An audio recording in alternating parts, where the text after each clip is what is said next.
And now, live from the Man Cave, Studio B, deep in the heart of constitutional Livingston County, Michigan, on a Tuesday night, Treason at the Top Rant, with our co-hosts, Patrick Acton Teddy Bester, yours truly, Larry Parsons. Welcome to the This Is My Brain podcast, starring Livingston County's genius himself, the man with the plan, the guy that put his shit together and forgot where he put it, the master himself, Mr. Jeremy Scott Gibbs. This announcement was not brought to you by the Corporation for Public Broadcasting or National Public Radio because they got defunded.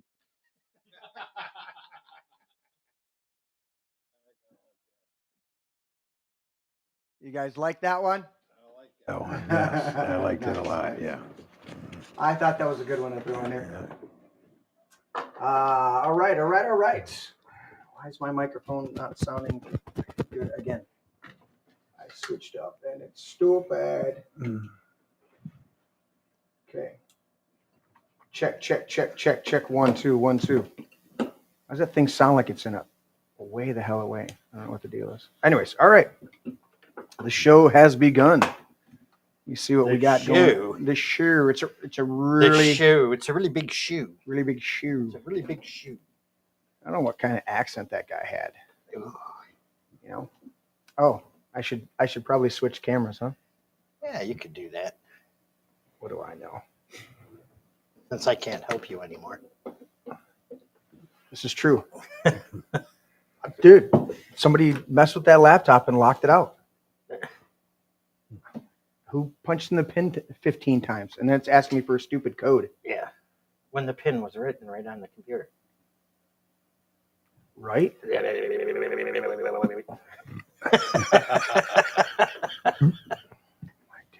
Killing me, Smalls. All right, we're ready to go.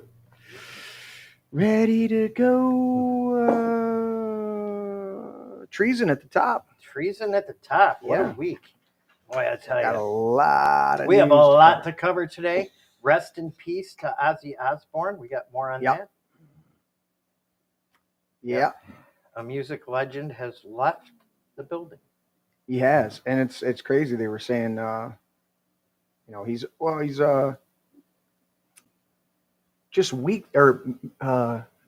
several Days. weeks after he played. Yeah. Was one of the articles. I'm like, several weeks. He did 6 songs on the 4th or 5th of July, Yeah. and then passed away on the 22nd. I'm like, that's not a number of weeks. I was like, dude, Yeah. it was crazy. Yep. Yeah. So, So- tonight's dinner was awesome.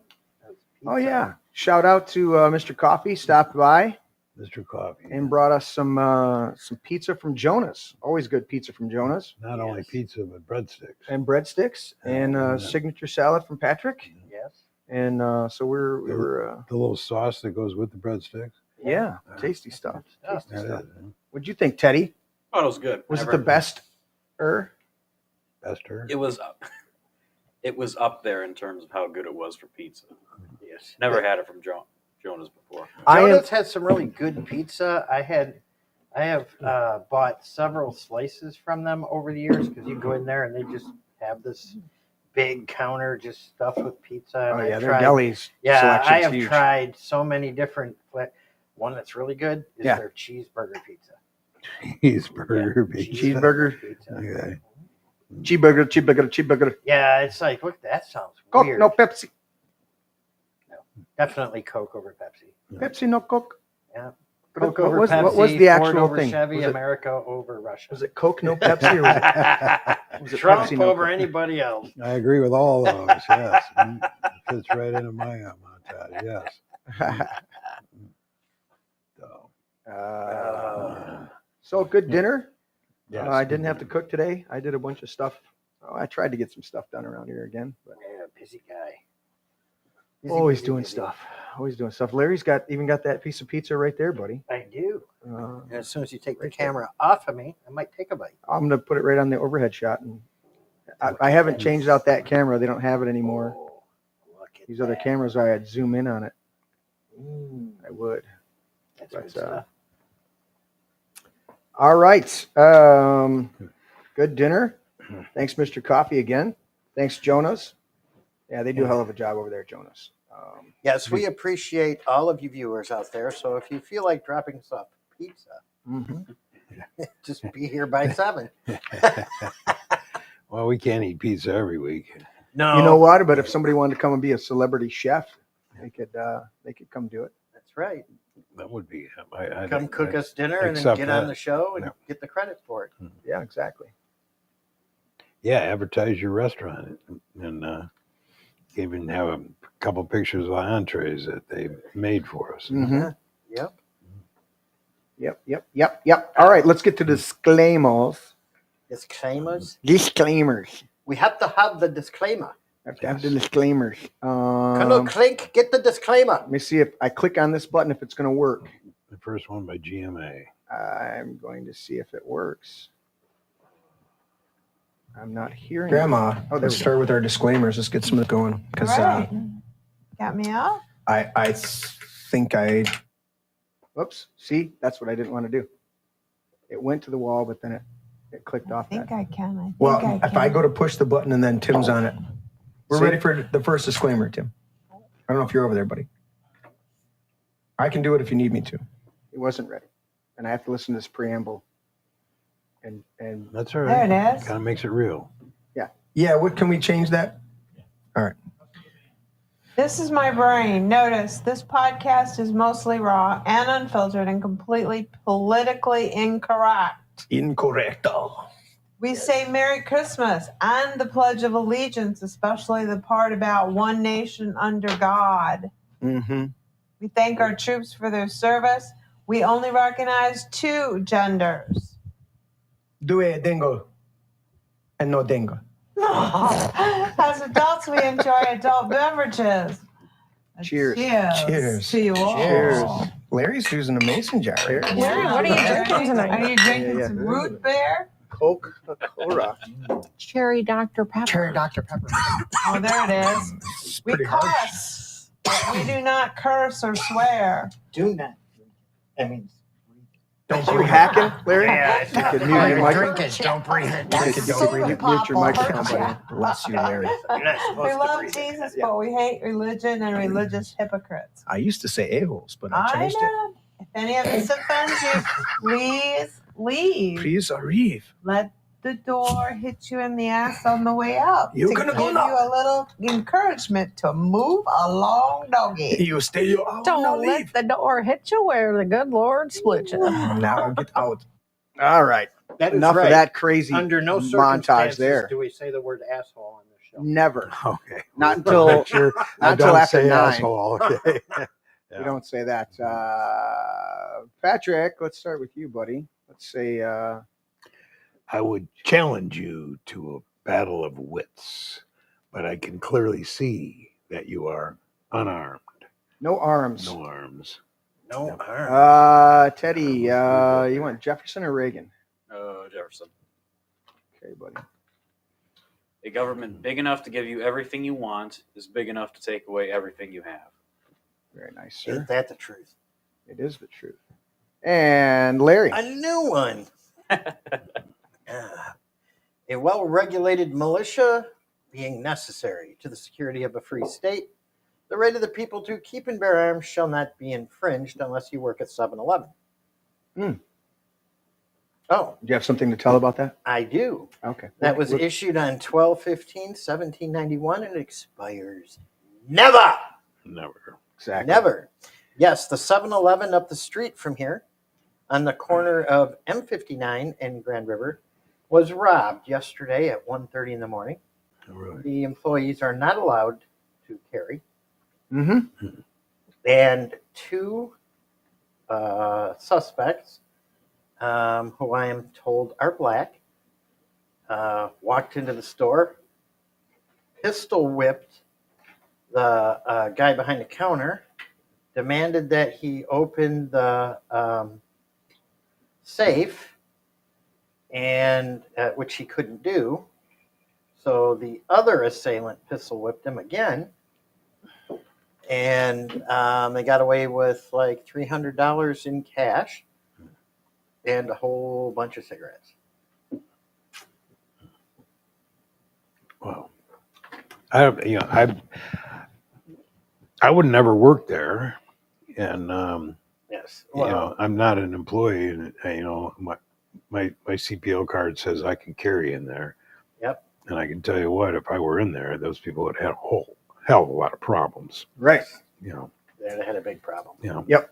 An armed society is a polite society. Yes, and I'd have been very polite. A disarmed society is a society of potential victims. A long habit of not thinking a thing wrong gives it a superficial appearance of being right and raises at first a formidable outcry in defense of custom.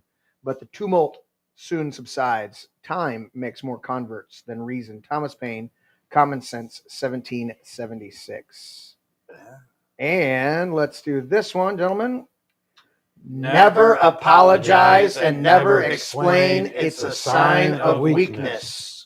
And I need to be on the right page to hit the button. And I think that people out here would do well, if you're watching, to understand that apologies do nothing with these monsters. Absolutely Nothing. Absolutely nothing.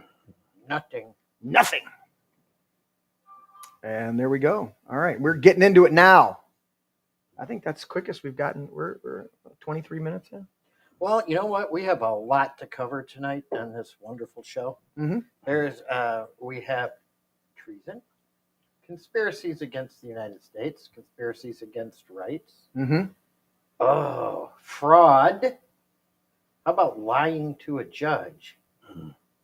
Yeah. Like at a FISA court? Oh, Actually, we're only 17 minutes into the show. yeah. Because we started a little bit late. There's Lying coffee's to back FISA home. court. Thanks for the pizza coffee. Conspiracy. That's a pretty big word. It is. Doesn't that open up RICO laws? It does. And I believe that was originally established for organized crime. It was. Which is what I would consider that to be. Exactly, is what it was. And let's face it, each and every one of us knew. Yeah. We didn't know. We didn't know the all the specifics. details. We didn't know the details. Right. But we all knew. But we We were all knew. conspiracy theorists because we knew. Yes. Absolutely. So you've got Bondi, and she's using, not Bondi, Kelsey Gibbard? Tulsi Gibbard? Gabbard. She's the one using the word treason, and now Donald Trump is using the word treason, which I think we got to be careful with, because generally treason only applies during a time of war and it involves the enemy. But Was that not a war? Is that not a war? well, there was somebody once said that a war is politics with blood, and politics is war without blood. I agree with that sentiment. So, is it war? I mean, the stuff that I'm hearing that's coming out, listening to how deeply Barack Obama was involved with this, it goes right to his office. The long-legged Mac Daddy? Uh-huh. Michael's husband. Michael and I,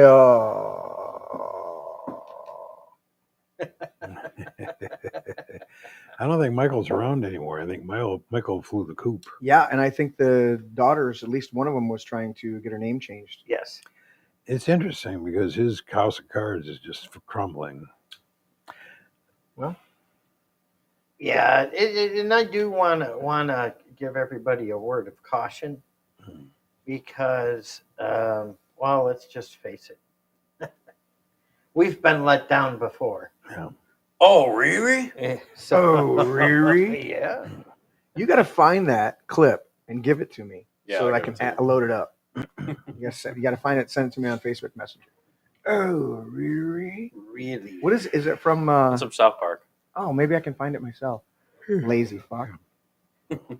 All right, let's do this to get us started. Where do we want to start here? What did I put on my paper? Oh, I have a quote for us while I'm getting the quote ready. How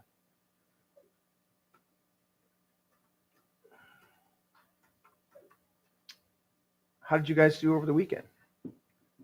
What'd you do for the weekend while I'm getting this quote loaded up? I worked on the motorhome and worked in the yard around the house. And, worked inside. I think I sent you a picture of the bar area my wife was putting in the house. Yep.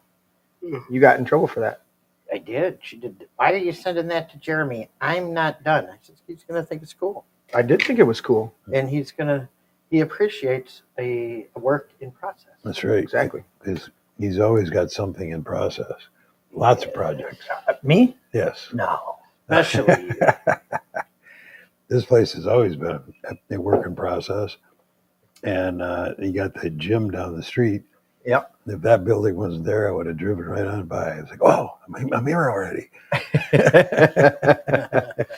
Here's your quote for tonight.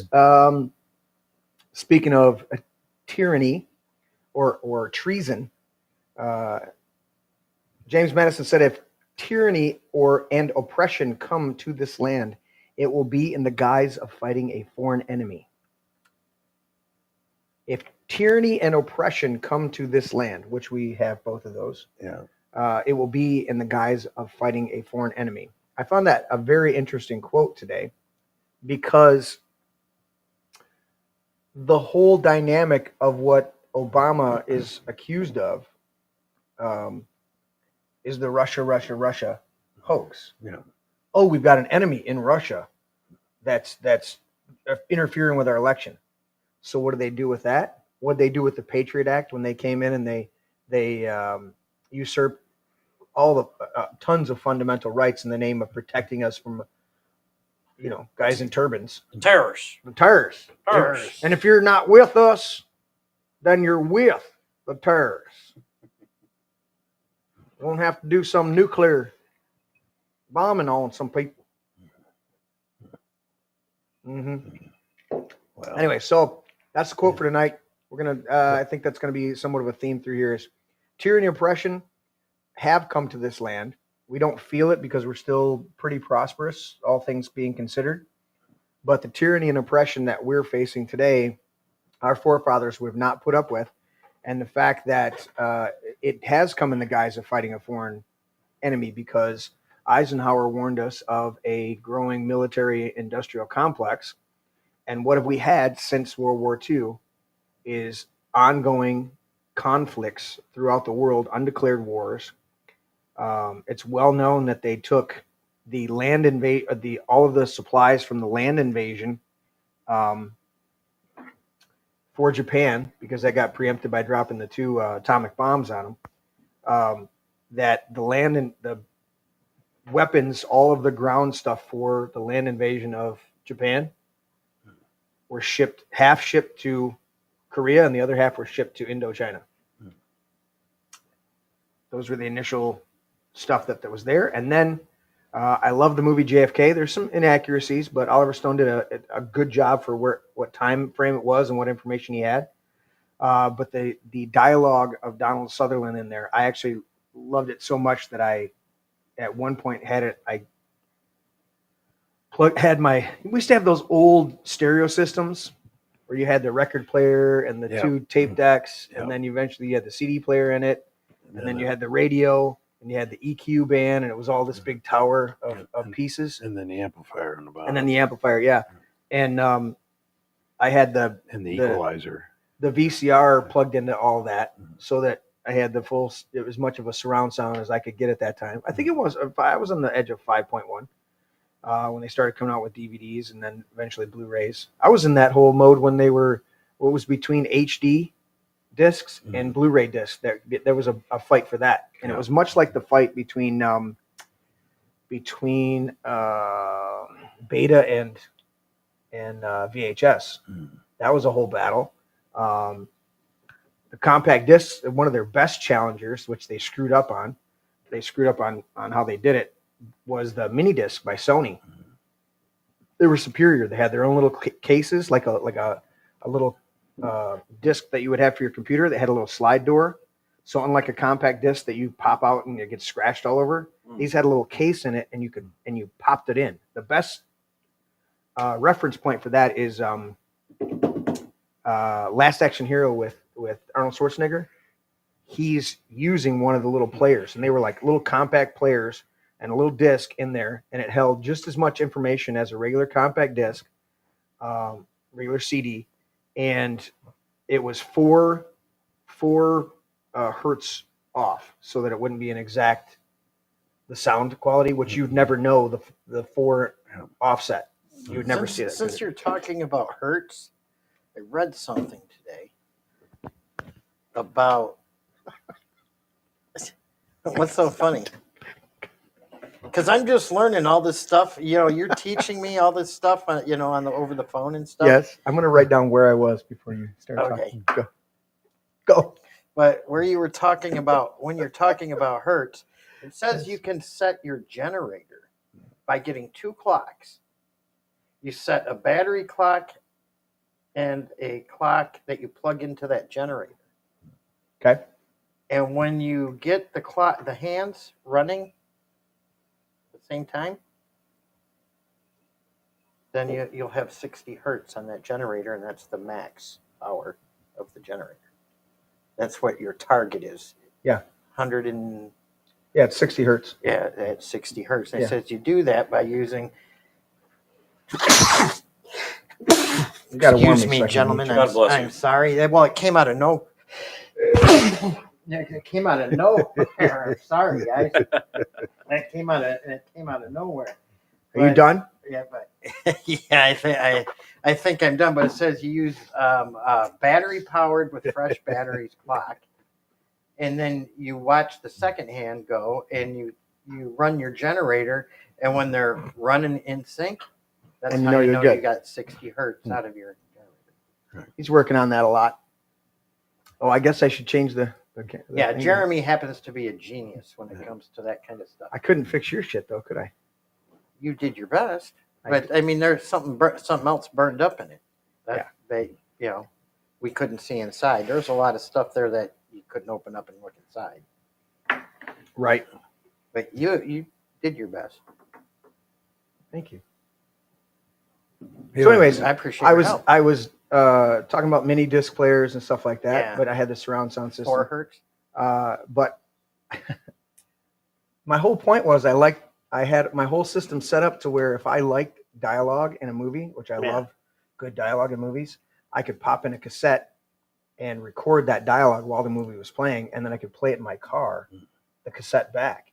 And the speech by Donald Sutherland in JFK is phenomenal. And at one point he goes, don't take my word for it. He goes, do a little math.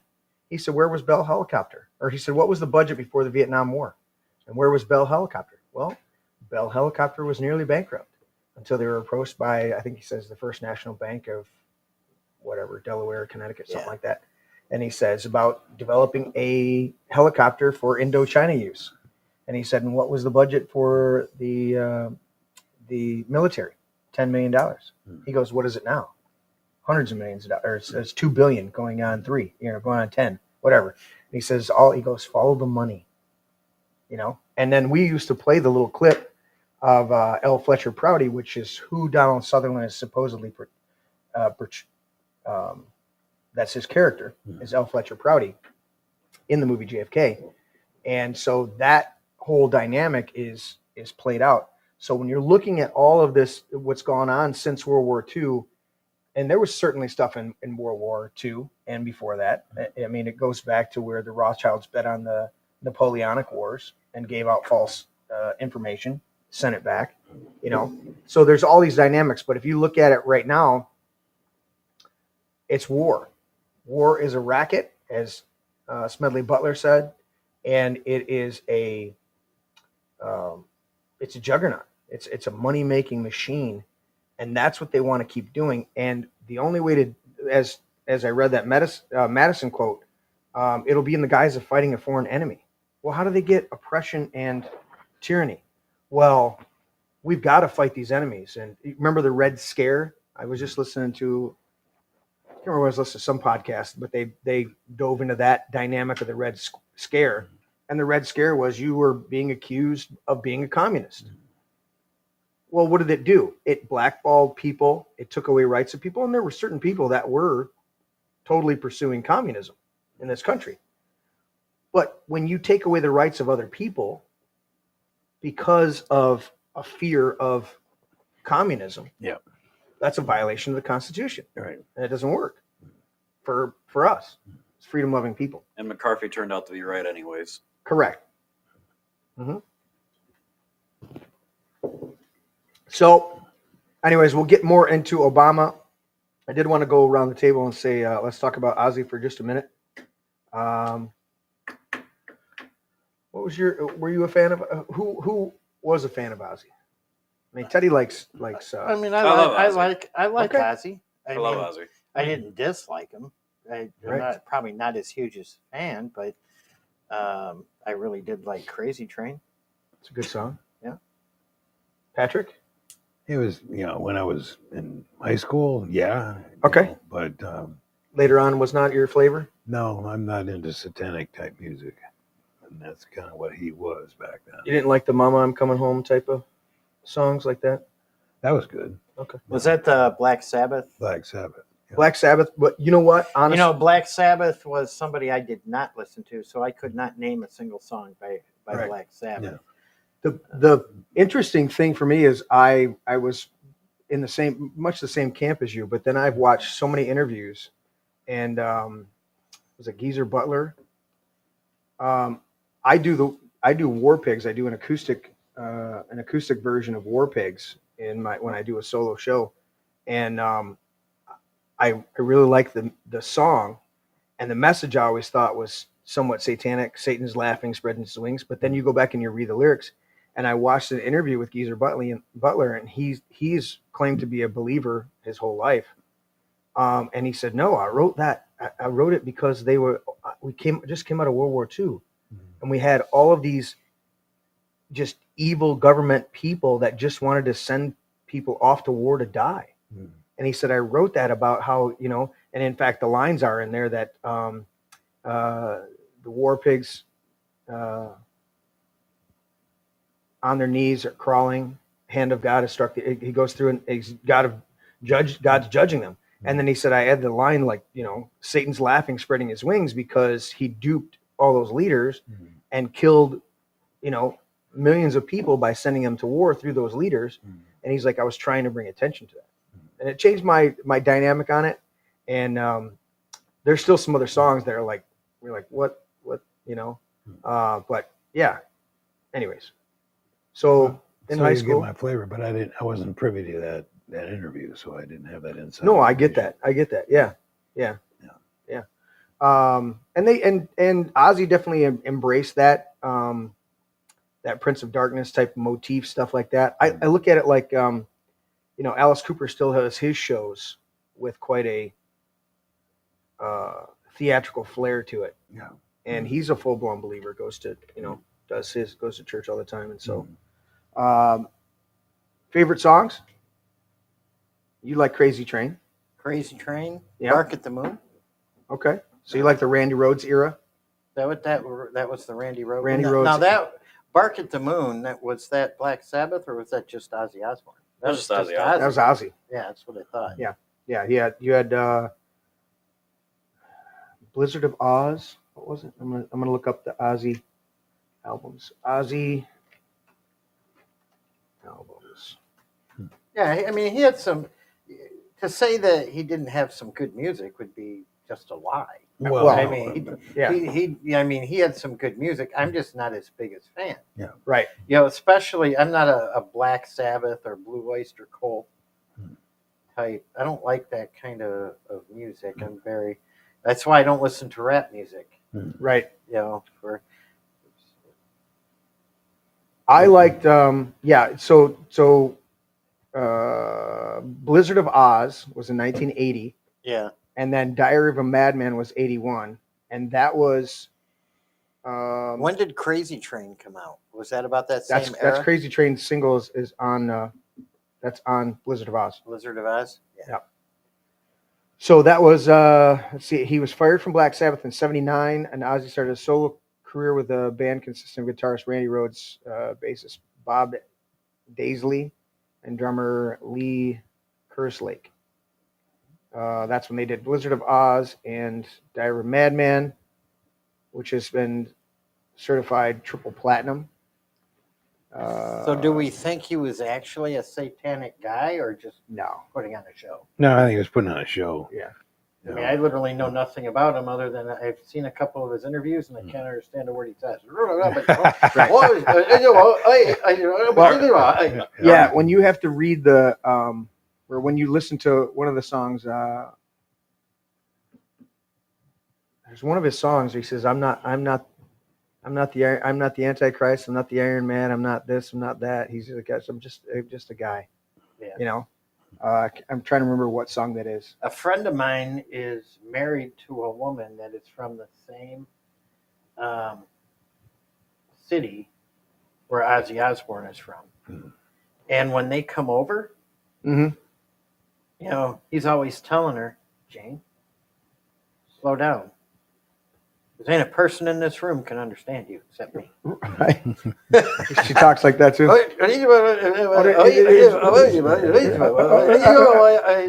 Sharon. Huh?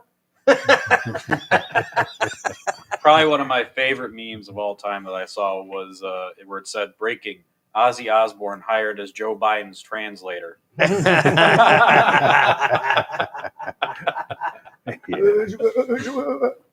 I loved his guest appearances in the Did he- Austin Powers series. Did he really bite the head off alive? Yes. It was either live or newly dead. Yeah. He thought it was a rubber bat they threw up on stage. One of the fans did. Yeah. And he picked it up and didn't realize it was a real bat until he bit the head off. Oh. Yeah. Not good. Yeah. That's how COVID started. And that is exactly how COVID started. So his second, so I was talking to you on the phone about it, Yeah. Larry, that he had his career with Black Sabbath, Right. and he had his career with Randy Rhoads, and then he connected with Zakk Wylde. And those are, he had the singles No More Tears, Mama I'm Coming Home. He connected with Lita Ford on a one-off song, Close My Eyes Forever, which I...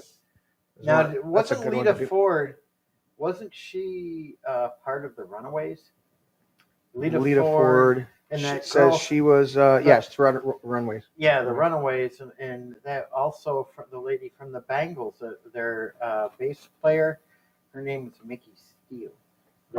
They were from the Runaways, and was it Pat Benatar that was with the Runaways or Joan Jett? Might have been Joan Jett. She's older. Yeah. Joan Jett. Yeah.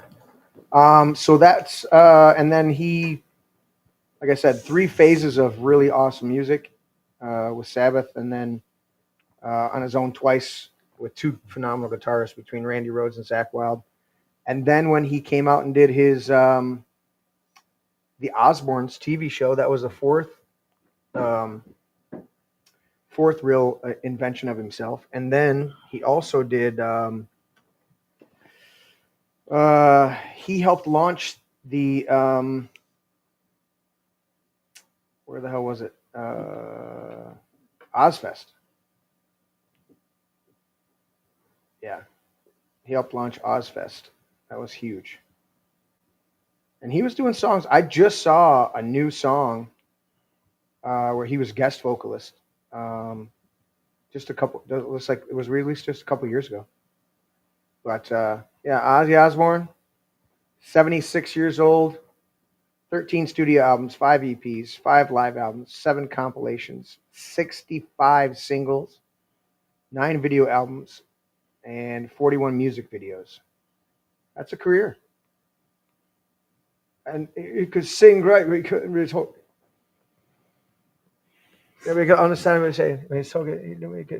He's just trying to figure it out. Fucking hell. Fuck you, there, man. I just say, dude, those guys over there, they do, yeah. But he was, he'll be missed. Teddy, did you say your favorite song? Probably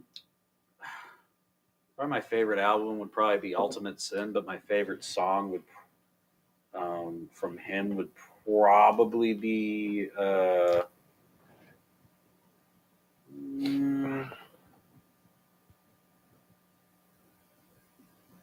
Can't Kill Rock and Roll. Okay. Patrick, did you have a favorite, or back when you were in high school, when you were a younger man? Not really. Okay. No. My absolute favorite is Diary of a Madman. I love the musical composition of the whole song. Now, I do like the No More Tears and Mama, I'm Coming Home. Those whole couple albums have some really great songs throughout the whole thing. I did like that song. Yeah. No More Tears or Mama, I'm Coming Home? Mama, I'm coming. Mama, I'm coming. Oh. Yep. Anyways, but Diary of a Madman, off the Diary of a Madman album, that music just is incredible. And then the way he does it's Diary of a Madman. I love it. Just it's a killer song. So anyways, anybody out there in chat, let us know your favorite Ozzy song. I guess I should come off of that before I there we go. Anyways, all right, let's get into Obama being a treasonous piece of shit. Ooh, treason is the reason this season. It is. Yeah. Treason. Let's play the clip here. Does that kind of, denote to the concept that he was basically running Joe Biden as his puppet from his basement? Well, I've always suspected that to be the case. Yeah. I mean, we all know that Joe Biden wasn't in control of anything, Right. including his own bowels. Right. It's coming out now that nothing in the last year of his administration, not a single signature or action from that administration was legitimate. Well, it wouldn't surprise me. It's documented. I mean, come out that yeah. the whole. I mean, the guy was literally turning around trying to shake people's hands that weren't there. Correct. Yeah. All right, let's see what this clip has. If you look at those papers, they have him stone cold, and it was President Obama. It wasn't lots of people all over the place. It was them too. But the leader of the gang was President Obama, Barack Hussein Obama. Have you heard of him? And except for the fact that he gets shielded by the press for his entire life, that's the one they look. He's guilty. It's not a question. I like to say, let's give it time. It's there. He's guilty. This was treason. This was every word you can think of. They tried to steal the election. They tried to obfuscate the election. They did things that nobody's ever even imagined, even in other countries.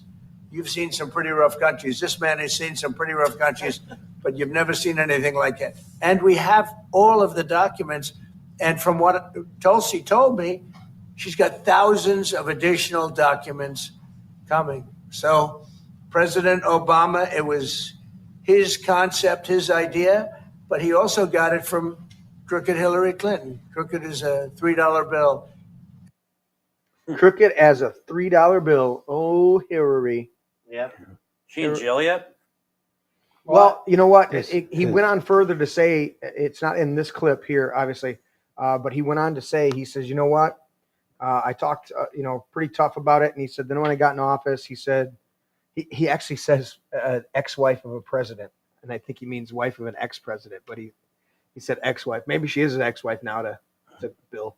Anyways, he said, I thought I would just let bygones be nice about it. And he says, no, I'm not going to, he goes, I don't care anymore. Well, he shouldn't. I'm going after him. To be honest with you, What they did to him? if you do not hold these criminals accountable, They'll then do it that is again. a license for them to do them again. Yep. Do it again. You have to not only hold them accountable, but you have to prosecute them to the full extension of the law. Yeah. To make them examples of this is what's going to happen to you should you conspire against the United States of America. Right. And a conspiracy against a sitting president is a conspiracy against the country. No. I do not disagree with that. Let's see what Right. Tulsi. See, I don't like Barack Obama. I don't like Joe Biden. You don't like the long-legged Mac Daddy? No, I don't. There's never been a Democrat in office that I liked. They all sucked, every one of them, including Bill Clinton. Yeah. Well, Bill, Right? But I don't believe. Had other people I that don't believe that as a country, we should enter into conspiracies to get them out of office. mm-hmm.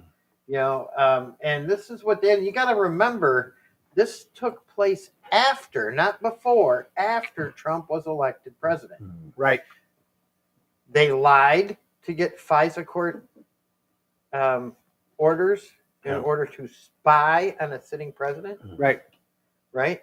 That's The Steele dossier, they fabricated that. They fabricated. Yeah. That's the whole premises. All right, let's see what. Talk about conspiracy with Russia. Let's see what Tulsi has to say on this. Give me your response to what we heard from former President Obama there. He's saying that none of this makes any sense, that this is a distraction. What do you say to that? They're trying to get me on something that's truthful. It's the art of deflection coming from former President Obama, as well as his friends who are still in Congress today, and Senator Warner and Congressman Jim Himes, really all basically saying that exact same statement, which doesn't actually address the issue that was revealed in great detail in the over 100 documents that we released last week, and the documents that we will be releasing later this week that point to the undeniable fact that you laid out in your introduction to this segment, is that the intelligence community had one assessment, that Russia did not have the intent or capability to try to impact the outcome of the U.S. election leading up to Election Day. The same assessment was made after Donald Trump was elected by the American people as president in 2016, defeating Hillary Clinton. And it wasn't until after that pulled President's Daily Brief document that you referenced that the Principals Committee was called in the National Security Council, and President Obama then directed Obama's DNI James Clapper to lead the effort to create this new intelligence community assessment that detailed not if, but how Moscow attempted to influence the outcome of the U.S. election. So this is the thing that I think people should pay attention to, is neither the message from President Obama's office, neither the statements coming from Democrats in Congress today and their friends in the propaganda media, none of them are addressing this fact that there was a shift, a 180-degree shift from the intelligence community's assessment leading up to the election to the one that President Obama directed be produced after Donald Trump won the election, that completely contradicted those assessments that had come previously. The second thing I want to address that's very important, Laura, is that you in the clip that you played, you saw John Brennan, James Clapper, James Comey stated with high confidence this January intelligence community assessment that they drafted at the direction of President Obama. The fact is that they used already discredited information like the Steele dossier. They knew it was discredited at that time, yet they used it as a source for this document that they claim to have high confidence in. They used intelligence that some of these intelligence community professionals rejected previously because of the lack of credibility and the lack of the ability to vet with any kind of confidence whether or not that information or intelligence was accurate and could be used for an assessment. There's a long laundry list of facts and intelligence reporting that directly contradict the statement coming from President Obama's office and those who are trying to deflect away from what actually happened, which was after Donald Trump was elected, led by President Obama, there was an effort to create a document that would serve as a foundation for what would be a years-long coup against President Trump, therefore trying to subvert the will of the American people who sent him to the White House in 2016. Give me your response. Now, the one of the things that I've heard over the years, you guys got to warm me on that shit. It just comes off, you know. Yeah. I'm like, what do you do? I don't know, but my ears, I guarantee, are turned up louder than yours, so I can hear all the details. And I go, oh my God. Blow my eardrums out.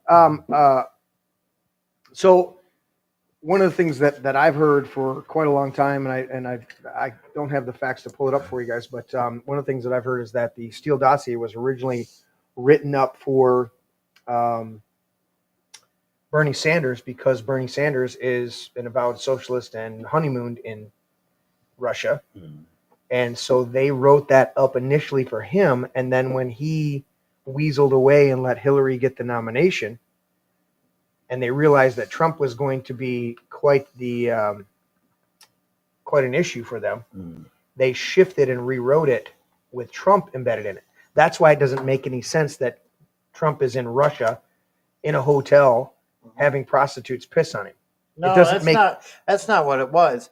He was in a hotel having prostitutes pee on a bed Obama slept on. That's what it was supposed to be. Okay. Anyways. Yeah.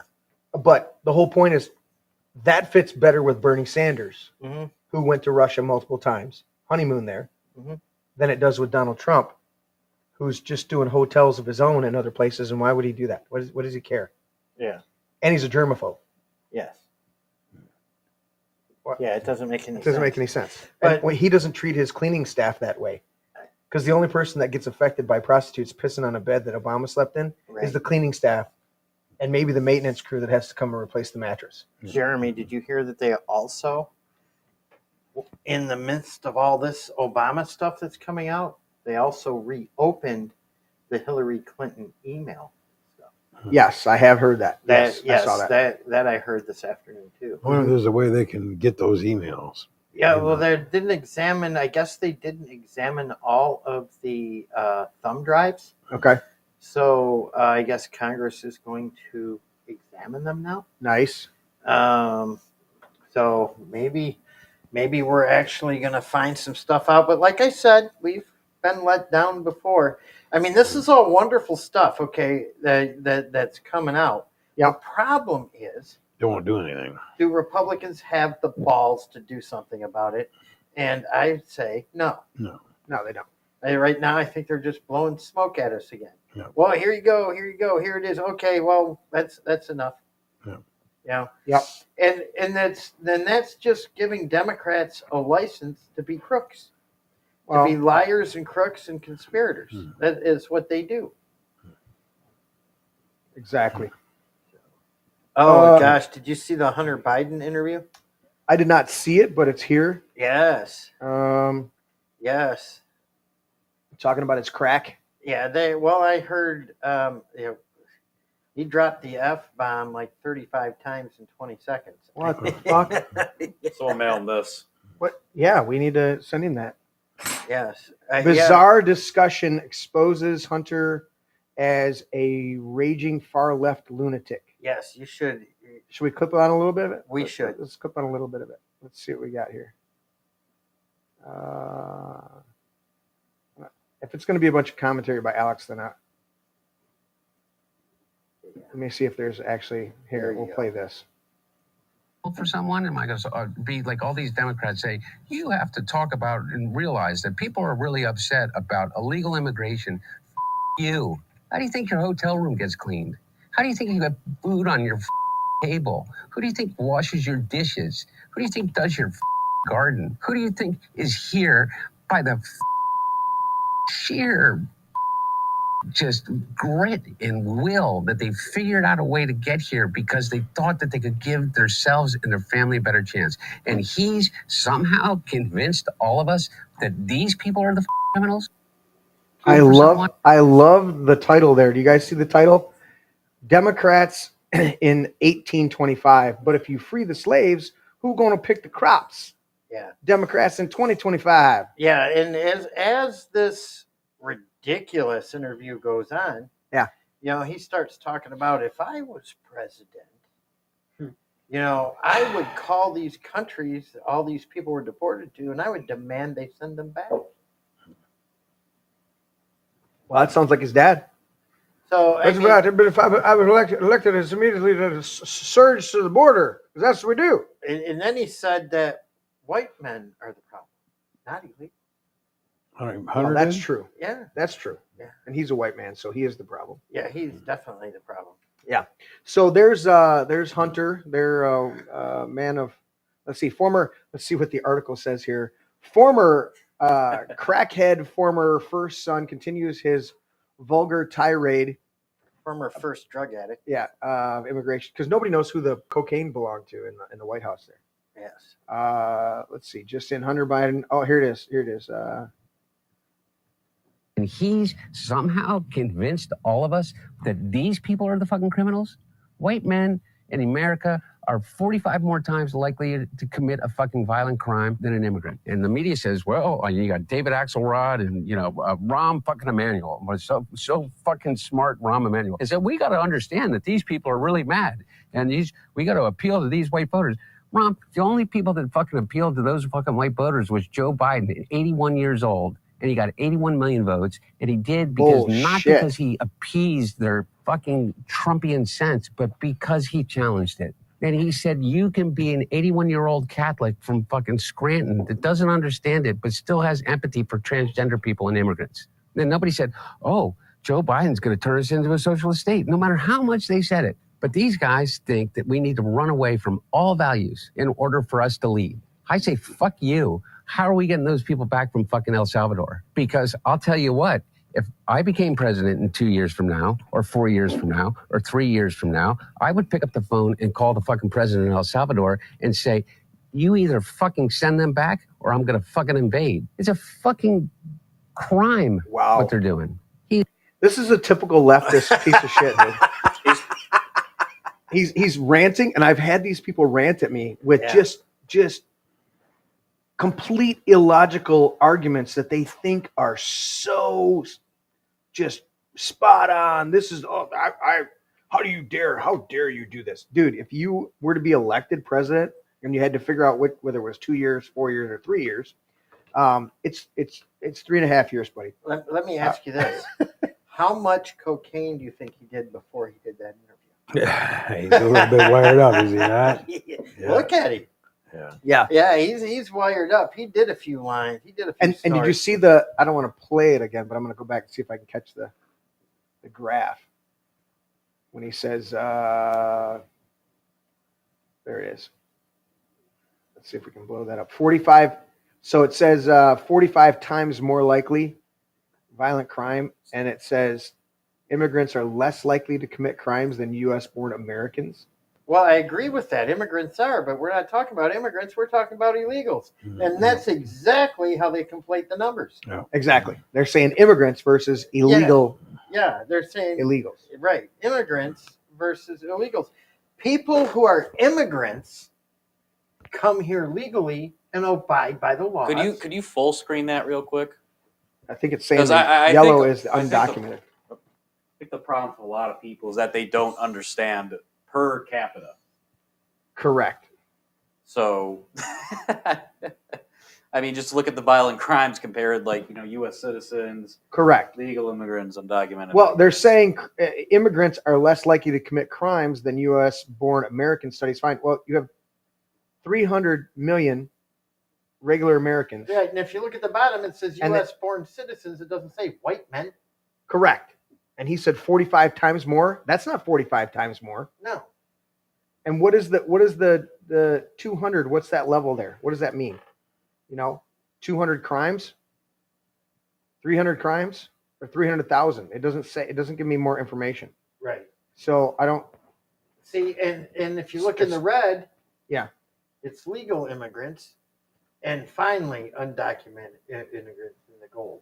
But the problem is the undocumented are the minority. Therefore, it automatically is a higher statistic. Yeah. When you have, so they say, okay, well, only 25% is committed by blacks. Well, they only make up 20% of the population. Right. So if they're committing more or a higher percentage, like 52%, than their actual population, then it's out of alignment. It's out of right. Anyways, the guy's a fucking idiot. Hunter Biden. Right, and he talked about the guy's a buffoon. Yeah. Yeah. I mean, he truly is. I mean, he should be dating AOC. What's this? Greg Price replied back, said, Hunter Biden just went off on the Democrat. It's Democrat Party, not Democratic Party. Anyways, right. Fuck him and everybody around him. George Clooney is not a fucking an actor. He's not He's a a fucking brand. actor. He's a brand. James Carville hasn't won a race in 40 fucking years. David Axelrod had one success in his political life. That was Barack Obama. Yeah. I don't know, this guy. What a retard. Yeah. Anyways, did I have any more clips of Obama? Yeah, it's going to be interesting to watch how all this unfolds. Uh-huh. Because, for one, Tulsi Gabbard is a lifelong Democrat. Yeah. Was till they ran her out. Yeah, and did she become a Republican finally? Because I know she became an independent. She's in I think she became I think she joined the Republican Party. She's a cabinet member for a Republican president. Yes, I think she she's is. Yeah, and I questioned that, but she seems to be. If you remember on the show, I questioned that big time. I had well as RFK, and we got a great two announcements from him. Yep, I had reservations about both of them. Yep. But right now, Tulsi Gabbard Phenomenal. is showing me that she earned her stuff. Yep. And I love her hair. Yeah. Oh, I love her. She's got that just that wisp of gray in there. Yeah. Very distinguishing. Yeah. She's quite a good looking young lady. The huge question is, and this whole thing is what you talked about: is anybody going to actually be held accountable for it? That's the If they're not, then this is all just dog and pony show. Yeah. That would be to me, Teddy, when we talked about bread and circus, is the political environment's more bread and circus to me. That's the stuff. Oh yeah, well, I mean, we're going to probably get to this later, but everyone's going on about the Epstein thing, and most people are united about it. And then look over there, Obama. Look. Right. They pull that out of their, what they should have done in the first term. What they could have probably figured out in the first term. Right.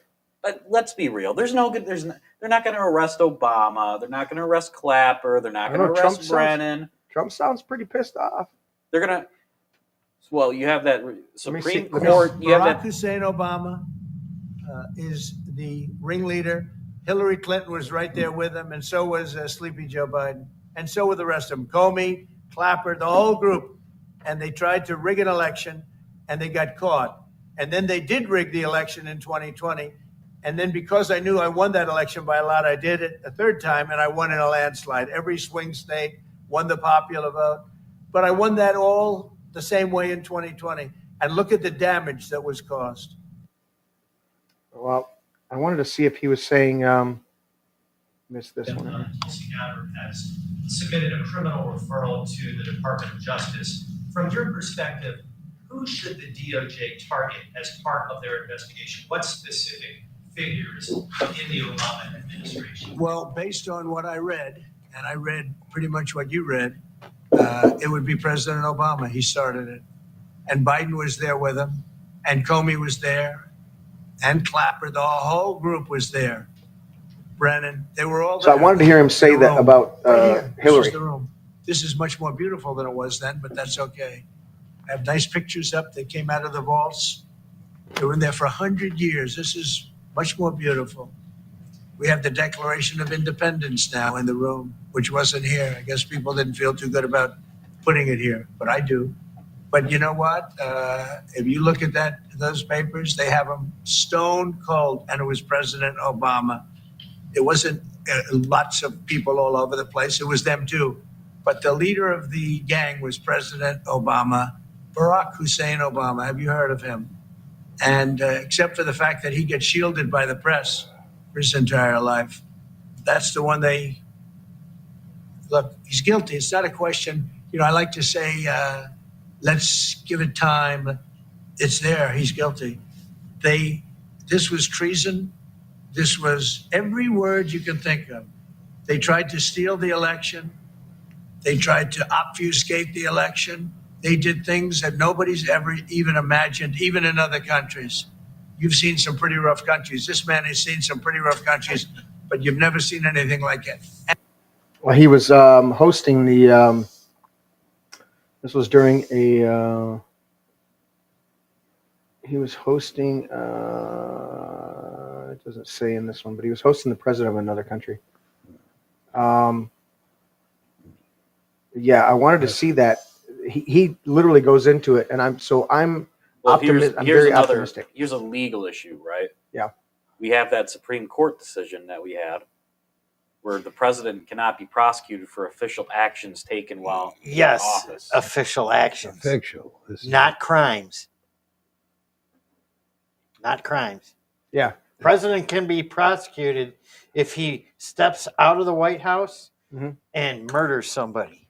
Because a guy walking by pulls out a gun, blasts his face off for no reason. On top of that, he was no longer president. He was an ex-president. Oh, was he? Okay. He was not. This was during Trump's first administration. Yes. So he was in Martha's Vineyard. He was not in the White House anymore. Well, but leading up to it with the Steele dossier, when Hillary was running, that could have a gray area. But definitely in the 2020 election, right, when Trump was in office and you're exactly right. Yeah. Leading up to it, when he was before Obama left in 2016, yeah, there could be a gray president should overlap. not be prosecuted for anything he does during his official duties, things under the umbrella of being president of the United States. However, criminal activity, like selling secrets to China. China? Who would do that? Oh, Biden. Biden? Yeah. Yeah. Those things are actionable. So Not a it's joke, just everybody. gonna. That's why we were defeated in 2018 when they tried to do it. We went to 54 states. That guy? Yeah. Yeah. I went to the 54 fucking countries. That would, yeah. Ozzy does interpretation for her. Yeah, it's going to be interesting watching this unfold. I think that the best case scenario, Comey would get arrested for something because of what he did, like in 2016 with Hillary. Yeah. No one's really going to get arrested. You're going to have maybe someone thrown into the wolves, but I hate to be like that, but just how it is. I'm skeptical.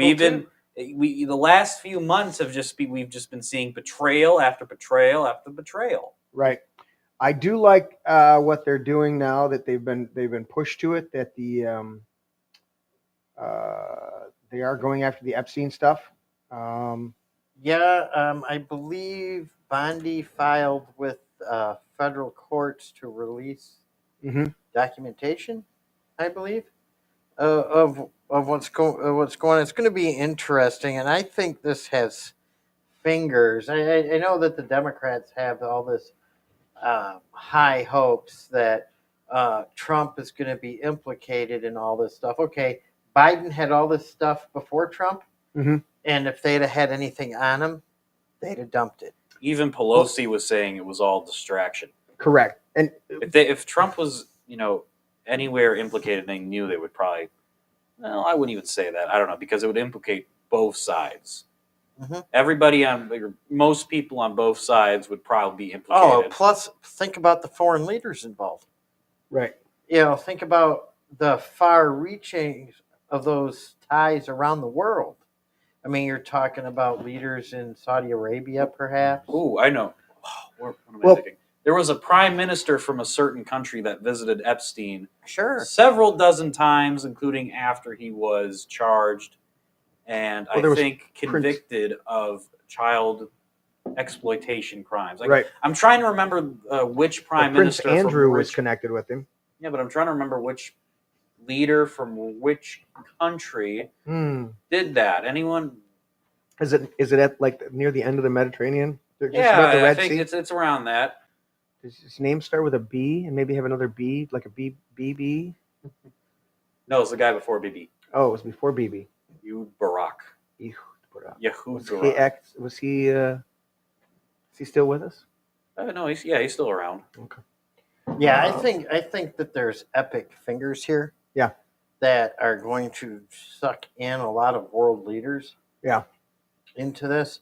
I don't think Trump is involved. I don't think Trump was ever involved. Here's the scuttlebutt, though. Just like they did I think. So, Teddy kind of laid it out there as distraction with the the revelation of Barack. Yeah. Obama. Right. Yeah. Well, to be honest with you, to me, the Epstein file is something I'm interested in, but it's Yeah. a side issue. Right. I am way more interested in the Barack in going after these Democrats and locking them up. So way more interested in that. The correct. Epstein stuff, side issue. But Would I want to see it come out? Yes. Right. But it's not. All right. It's not. Shall we say, detrimental to the survival of the United States of America. The problem for a lot of people, Larry, that are huge Trump supporters like me, is that it is something that President Trump and a lot of his cabinet promised members ran on, was exposing Epstein Mhm. and getting. We don't even. Okay, so there's a whole bunch of child porn. We don't want to see that. No. We want to see Names. the names of those who perpetrated the crimes against these children. Yes. We want to see them prosecuted. We want to see them held accountable Yes. and get some type of justice for all of these victims. If you've got 200 victims, Yes. according to the Ghislaine and Epstein's trials, then we want to see who they were victim and trafficked to, if they were convicted of sex trafficking. But here's the thing. Teddy said it was somewhat the Obama stuff coming out is somewhat, don't look there, look over here. I think the two are completely linked together, because the same people that created the Steele dossier and manipulated the press and the nation for a long time have held on to the Epstein files for at least the last 4 years and had them before that. I don't think Trump dove into it as much as he should have in his first term. And I think one of the things that Trump is why he's so passionate about it and he tried to get people to not look at the Epstein files. The theory that I'm hearing across the board that's very something that I'm subscribing to quite a bit is that they've had the file and they pulled out what was against them and they've put in lies that include Trump. And that's why you're seeing the push on the Epstein, and okay, then let's bring out the Barack Obama stuff, because we're going to prove that the Democrats fabricate shit and make stuff up to smear good people, including Donald Trump, and not the least of which Roger Stone, General Flynn, everybody on Jan 6, all this stuff. Rudy Giuliani. These people have lost their everything. Yeah. And so I believe that they have poisoned the well of the Epstein files in order to besmirch Trump and include him in things that he was never involved in by everybody's account, except the Democrats.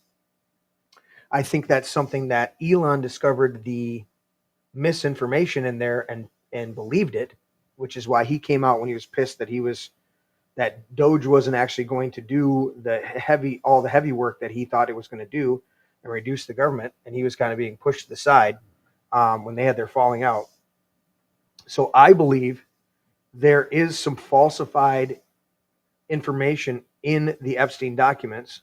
There's a bunch of removed documents, and that's why I think that a prominent reason why they're bringing out the Obama information now is to go, look, these people have been liars and fabricators all along. So when we bring out the Epstein files, we're going to have to go through it with a fine-tooth comb and find out where the lice is in here, because you can't believe everything that's in there because of the people that have had it. If they can come up with a Steele dossier, get FISA courts to lie, and get court orders on shit that never existed to spy on people that should have never been spied on, including President Trump, what do you think they've put in that file and removed from that file that they've had? And it's going to take some... because we got to have these files, and then they get into office and they clam up and I go, what do they got on these people? What if they're not being, what if Tulsi, Patel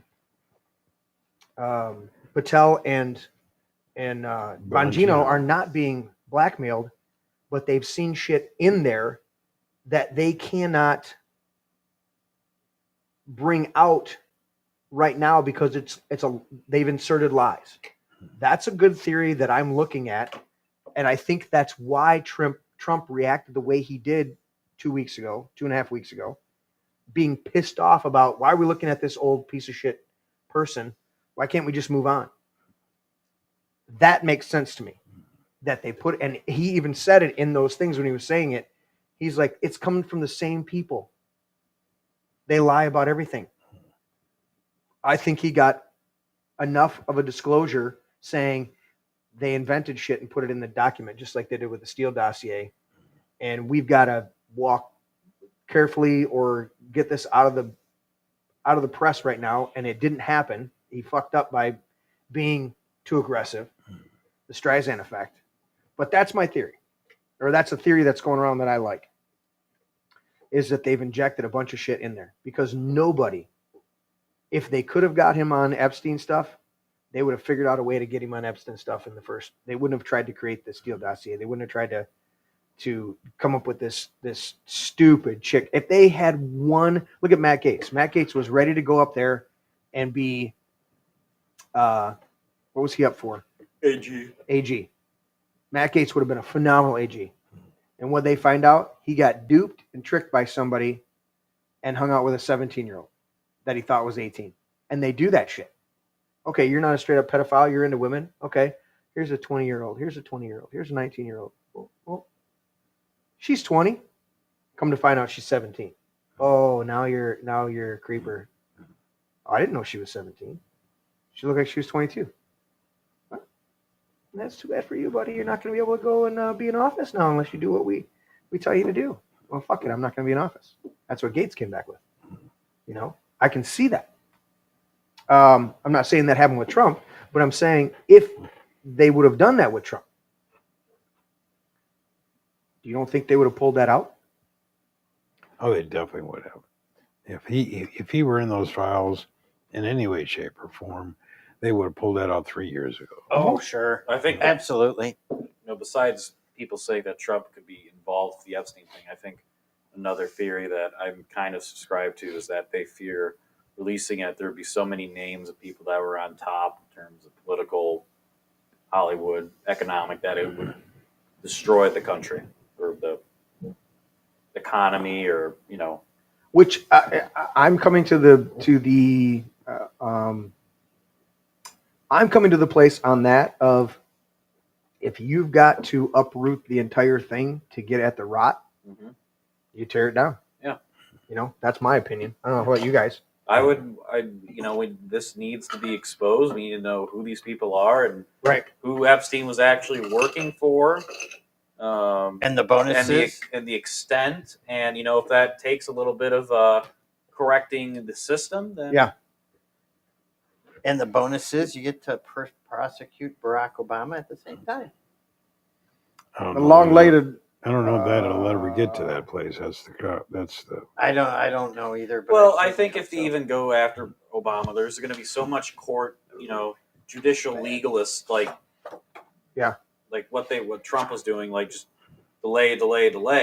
Right. And then when you eventually get like a Dem, how things are going, the Dems are probably going to come back into power. Who knows, legitimately or illegitimately? But I think with just how much disappointment and how ineffective the last few months have been, I think people are going to stay home at the midterms, and people are going to, you could have if the Democrats pick a decent candidate, they got a good shot at taking back power. They don't have a decent candidate. There isn't one. No. And as far as I can see, I think they're going to run AOC. Yeah. I do. No. They think she's the bomb. She's probably the dumbest female ever to walk the face of the earth. There's been dumber, but they live in trailer parks and and no teeth. Well, it's not. It's kind of think who's dumber, Tlaib, AOC, or that racist black woman from New York. I can never remember her name. AG? No, it's that Congresswoman, crazy, nutty, foul-mouthed, racist bitch. Feinstein? No, she's not black. She's dead, too. Yeah, she died. You're talking about... what the fuck fuck's her name? She stole the wig from that one singer from James Brown. Look her up. Give it to me. We're all on our phones now. All right, we're going to shift gears. We talked about we did combine these. Barack Obama called out for treason. We'll see where that goes. I hope there are arrests. I think that's what the country needs. If I'm wrong, I'll admit when if there's arrests and Obama, we get an Obama mugshot, I will come to the show. I'll wear a Obama mugshot shirt. I'll spend my own money, and I'll say I was wrong. Sweet. But you're right. The track record has been to talk tough and not arrest a single fucking person. Yeah, and I think that's just going to be how it was. First month, you can go back on the show. I said, great. Everything's going good. We got Doge going. We got J6's pardon. Yep. Everything's looking great, and then just kind of slowly went down on downwards trend, and then after the Iran stuff, now the Epstein stuff, it's kind of clear who really is in control of. And I think there were way too many deals made for the big beautiful bill. Well, then the big beautiful bill too, but yeah, there were too many deals made and too big, and it's not beautiful, but there's some good stuff in it. It's an omnibus bill, and Right. I've said it before. Omnibus bills suck. Yeah, they're pieces and of they shit. had that vote in Congress to fund military aid for Israel. You see that? The House voted. Yeah. 6 against 422. Yeah. And I guarantee the 6 are the ones that don't get APAC money. Yep. And the rest do. I thought it was MTG and then another America First. Oh, MTG and then what's the other chick? Both her and MTG are both hot. Luna. Oh, I know what you're talking Anna about. Luna Palina. And then the rest of them were left, far lefty types. Actually, there's one other Republican. Was there? Rep. Massey. Was it Massey? Probably. Even AOC actually voted for that, which is interesting. Because AOC, they're propping her up, like Larry said. Oh yeah, she's going to vote for this and act like she's a maverick and she's against the party. What do you guys want to cover? 100% chance of nuclear war or NPR and PBS losing their funds? Well, I like that one. The other one's hyperbole. I don't think we're going to end up in a nuclear war. No, well, I just wanted to look at it from that dynamic. So this is what it is. I watched this interview. Economist Martin Armstrong. Top computer models predict a 100% chance of nuclear war in the next year if this insane leadership of the European Union is not removed. That's the premise. It's even when Trump says I'm not sending any more weapons or sending any more money, when he's floating that idea out there, they still go, we don't care. We're still going to war. It's interesting seeing Europe and their current leaders, for the most part, being radical, unhinged, neoliberal internationalist types. Yeah. And they would actually, they don't care if their countries get invaded by people from, quote unquote refugees. Mm-hmm. But if Russia, attacks, sneezes near their border, if Russia attacks an equally corrupt country that's not part of their organization or whatever, then they'll spend hundreds of billions. Yep. But I would kind of believe that, but at the same time, I wouldn't trust what an economist has to say about geopolitics. But the economist is not looking at it from the dynamic of the straight up economy.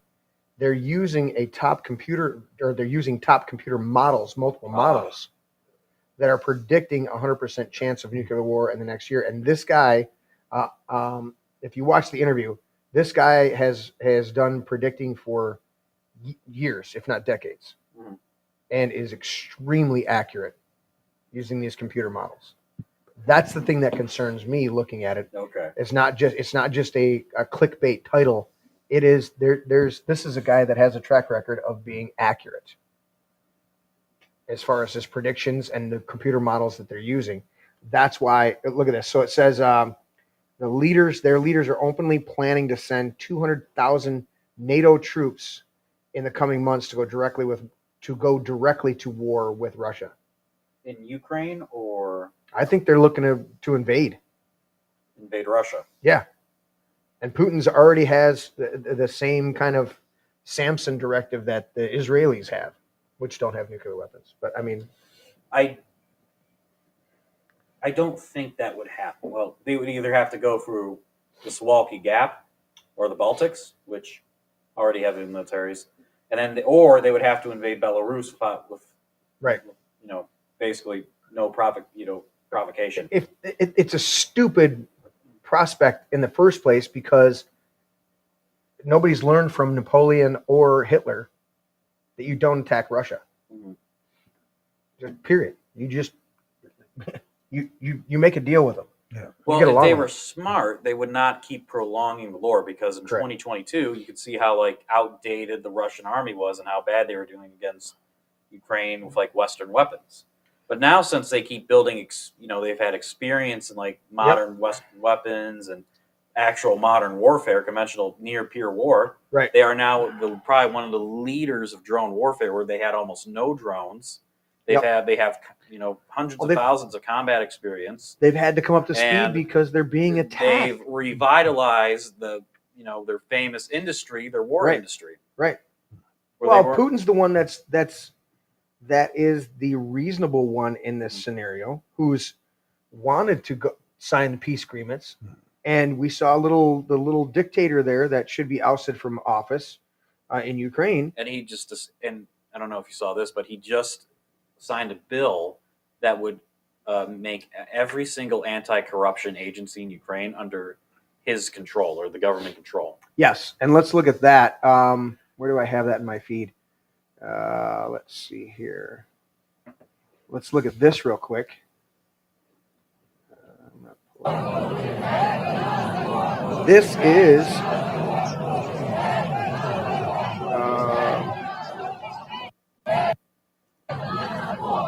This is Ukraine, everybody.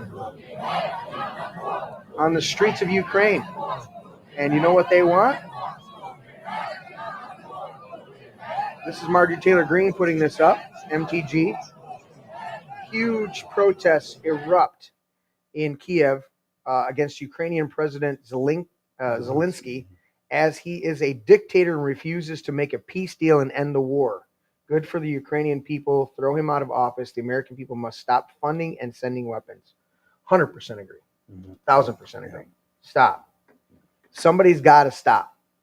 Thank God Trump didn't just send them weapons. Mm-hmm. He made somebody else pay for them.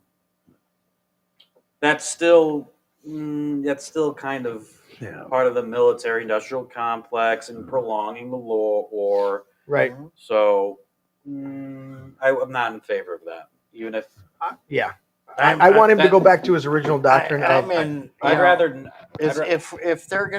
If we're gonna end up sending them weapons, then they got to be paid for. We shouldn't send anybody weapons.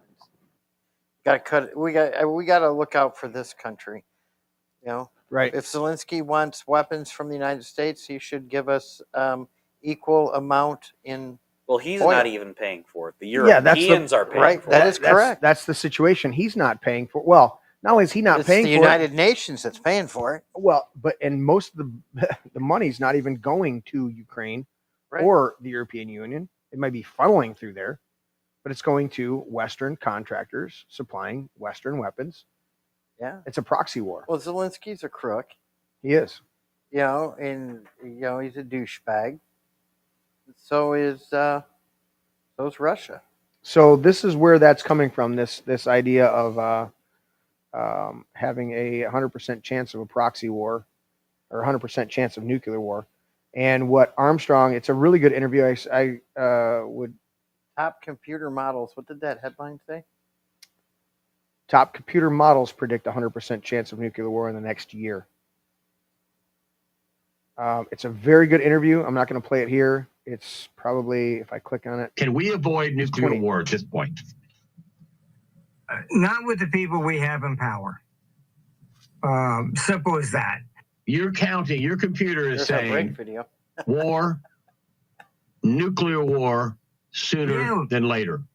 There's no getting around it. I say it again. You can't what? I can't stop it. I've done my best. I've yelled and screamed at the top of the roof. And everybody. People should plan on nuclear war. Plan it. Look, this is coming. Even if we're not completely wiped out with nuclear warfare, there's going to be nasty things going on. I mean, this is Martin Armstrong we're talking about when he says there's a 100% chance of nuclear war. This is Martin Armstrong. This is not some kooky, crazy, fear-porn guy. According to Martin Armstrong, he's 100% sure at some point we have nuclear war, sooner than later. Well, our computer, which isn't, it's been phenomenal in forecasting war. All right. And I stood up in 2011, said the war cycle turns up in 2014. That's all videotaped. It's documented. 2013, I stood up and I said, okay, fine. The computer's projecting this will start in Ukraine. All right. So these are not my personal opinions. And what's going on now is basically the computer showing what we call a panic cycle for next year. Which I've never seen a panic cycle on the yearly level in war. So it's showing that escalation should start from next week going up. I think Trump has played into this wrongly with his demand for this 50-day nonsense. What do you really expect to do? You got war coming. Every European government is planning for war. You had Merz come out and say, there's, diplomacy's off the table, forget that. I spoke to, in 3 different countries in Europe, I asked, can you please name one European leader that has attempted any diplomatic communications with Putin? No names. Nobody has. The only one that even bothered to call him was Trump. That was it. And Europe was all upset about that. They need war. Otherwise, their economy is going to collapse. The German economy has shrunk already by 3%, if not 5%. All right. They're losing and by shrinking, I mean the number of jobs possible are declining, not just a recession. So, and Germany's 25% of the GDP of Europe. It's done. It's finished. All right. So they need this war to keep going.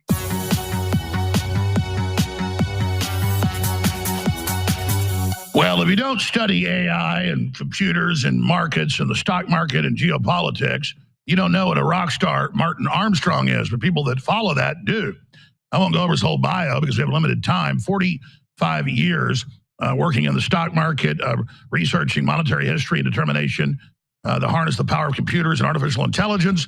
He also knows most of major world leaders and advises major governments, and he's managed hundreds of billions of dollars over the years. And he's not one, because I've been following him for 30 years, so I really got informed. He is not one that exaggerates in my experience. So a few days ago, when I saw this headline, it was like a punch in the stomach. Plan on it. Martin Armstrong sees 100% chance of nuclear war on the current trajectory we're on. So does the Rand Corporation on the threat escalation ladder. Doesn't mean it's going to happen, but it's like you're driving a bus to the Grand Canyon. You're now a mile away. You keep going down that road, you're going over the edge. And we're going 100 miles an hour right now. And how that ties into the Epstein thing blowing up, the Crossfire Hurricane Treason coming out with all the documents. This is all coming to a head with these different factions, how it ties into the Genius Act, the new digital currency, all of it and more with Martin Armstrong. And you can go to armstrongeconomics.com and ask Socrates, ask-socrates.com. Martin, thank you so much, sir, for being here. Wow, what an incredibly spectacular, intriguing, dangerous, horrifying, exhilarating time. Anybody saying we're not living in interesting times or things are boring or there's a slow news day ever, they just must have their head where the sun don't shine. So, Martin, thanks for being with us. Let's dive right into it. Well, I think that, I've said many times, how does a country, default? It's when you cannot sell the new debt to pay off the old. And that's what the whole BRICS thing was. The Biden administration, they, took, Russia out of the SWIFT system. Then they actually threatened China. We'll do the same to you if you help Russia. So then they remove. All right. the BRICS took place because of this geopolitical nonsense. All right. And when you go into war and you're threatening China, China held 10% of the U.S. national debt. So they start dumping. All right. Because you go into war, we're not going to pay it. We got $1 trillion worth of interest expenditures. And at 10%, that meant $100 billion goes to China. Then what? They use it to buy missiles to shoot back? They cut that off. So that's why they've been buying gold, because they're not even buying euro. They're selling everything because the West is going to war with them. They know that. All right. And this is why Congress suddenly, with a bipartisan movement, came out with the Genius Act.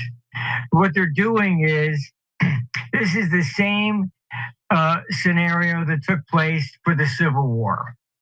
In 1863, to sell debt to pay for the Civil War, the U.S. Treasury, they came up with this system, and they're called Treasury national banknotes. They told the banks that if they bought the government debt, they could then issue currency against it, okay, to keep the liquidity going. That's what this Genius Act is doing. They're just, instead of banks being the issuing currency, they're issuing the stable coins backed by U.S. debt. So because of all this friction with war, if you cannot sell the new debt to pay off the old, you go into default, no less trying to raise money to pay for a continued war. And what you're explaining, for those that don't know this rule, and Elon made this point at the World Government Summit this year, when governments historically get into a default, they always go to war. And so how do we get out of that cycle? Because now we have nuclear weapons, we can't do that.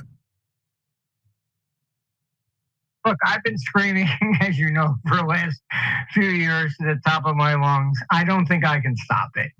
The problem here is that Europe is in dire straits.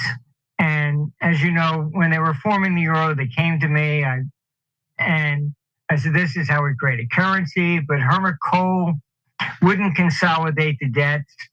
And he didn't allow the German people to even vote to join the euro. He took the country in unilaterally. So the problem here is that the euro's never been able to compete with the dollar. As a fund manager, I can pick up the phone and say, buy me $10 billion worth of U.S. treasuries. I can't do that with Europe. I still got to make the same decisions as if the euro never existed. Do I want Germany? Do I want France? Do I want Italy? And again, let me just back you up what you're saying, because you did all that historically. It's on record. For those that don't know, the head finance ministers of all the major Western EU nations, France, Sweden, UK, all of them, the Netherlands, Germany, they all said in the last 2 years, our business model is a 20, 30-year war with Russia. It's the only way we're going to prop ourselves up. They want all these new taxes to put into a black hole, 30% of all the money raised in the EU to go to the war, and they believe Russia will be broken up into 5 pieces. That's official. It is an insane gamble, and 3.5 years in, Russia has clearly won, outproducing weapons 3-1, and so they are demographically, financially collapsing. China is having its own issues. And so they're literally dragging us into this. Trump has been right to try to get us out of it, but he's unable to. And so that's why, please, you're giving us the background, but I appreciate that. But I really respect your views on this. The new thing, you're saying plan on it. Martin Armstrong sees 100% chance of nuclear war. Can you elaborate on what you said recently? Well, our computer, which isn't, it's been phenomenal in forecasting war. All right. And I stood up in 2011, said the war cycle turns up in 2014. That's all on videotape. It's documented. 2013, I stood up and I said, okay, fine. The computer's projecting this will start in Ukraine. All right. So these are not my personal opinions. And what's going on now is basically the computer showing what we call a panic cycle for next year. Which I've never seen a panic cycle on the yearly level in war. So it's showing that escalation should start from next week going up. I think Trump has played into this wrongly with his demand for this 50-day nonsense. What do you really expect to do? You got war coming. Every European government is planning for war. You had Merz come out and say, there's, diplomacy's off the table, forget that. I spoke to, in 3 different countries in Europe, I asked, can you please name one European leader that has attempted any diplomatic communications with Putin? No names. Nobody has. The only one that even bothered to call him was Trump. That was it. And Europe was all upset about that. They need war. Otherwise, their economy is going to collapse. The German economy has shrunk already by 3%, if not 5%. All right. And by shrinking, I mean the number of jobs possible are declining, not just a recession. So, That's huge. And Germany's 25% of the GDP of Europe. It's done. It's finished. All right. So they need this war to keep going. Otherwise, the people are going to be storming the parliaments with pitchforks. Their pension funds have generally have to have by law at least 70% government debt. And that goes back to. So we could keep going on that video, but you guys can go check out the whole Armstrong video. It's on InfoWars. It's 28 minutes there, but it's dialing into this huge dynamic that we're headed for. It's not war because we've got a conflict with somebody. It's war because we've got too much debt and we need to unload it. And the only way you unload debt is look at World War II, right? When was the crash? 1933. By 1939, 1940, we're supplying. What are we doing? We're not officially in the war, but we're doing everything but be official in the war. They were churning out a Liberty ship. I want to see if that's. Teddy, you got your phone? Look up how quickly by the midpoint of the war they were making a Liberty ship a day, if memory serves. A Liberty ship per day, and the Liberty ships were the ones that had merchant marines, and they were taking supplies across the Atlantic for the war. Between 42 and 43. Oh, sorry. Go ahead.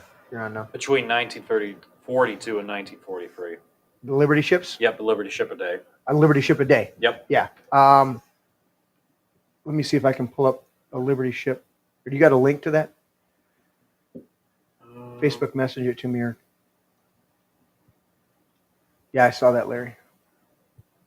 You saw that? Yeah, the Daniels, not Anthony. That Daniels, John Daniels. Yeah. Jeff Daniels. Jeff Daniels. Yeah.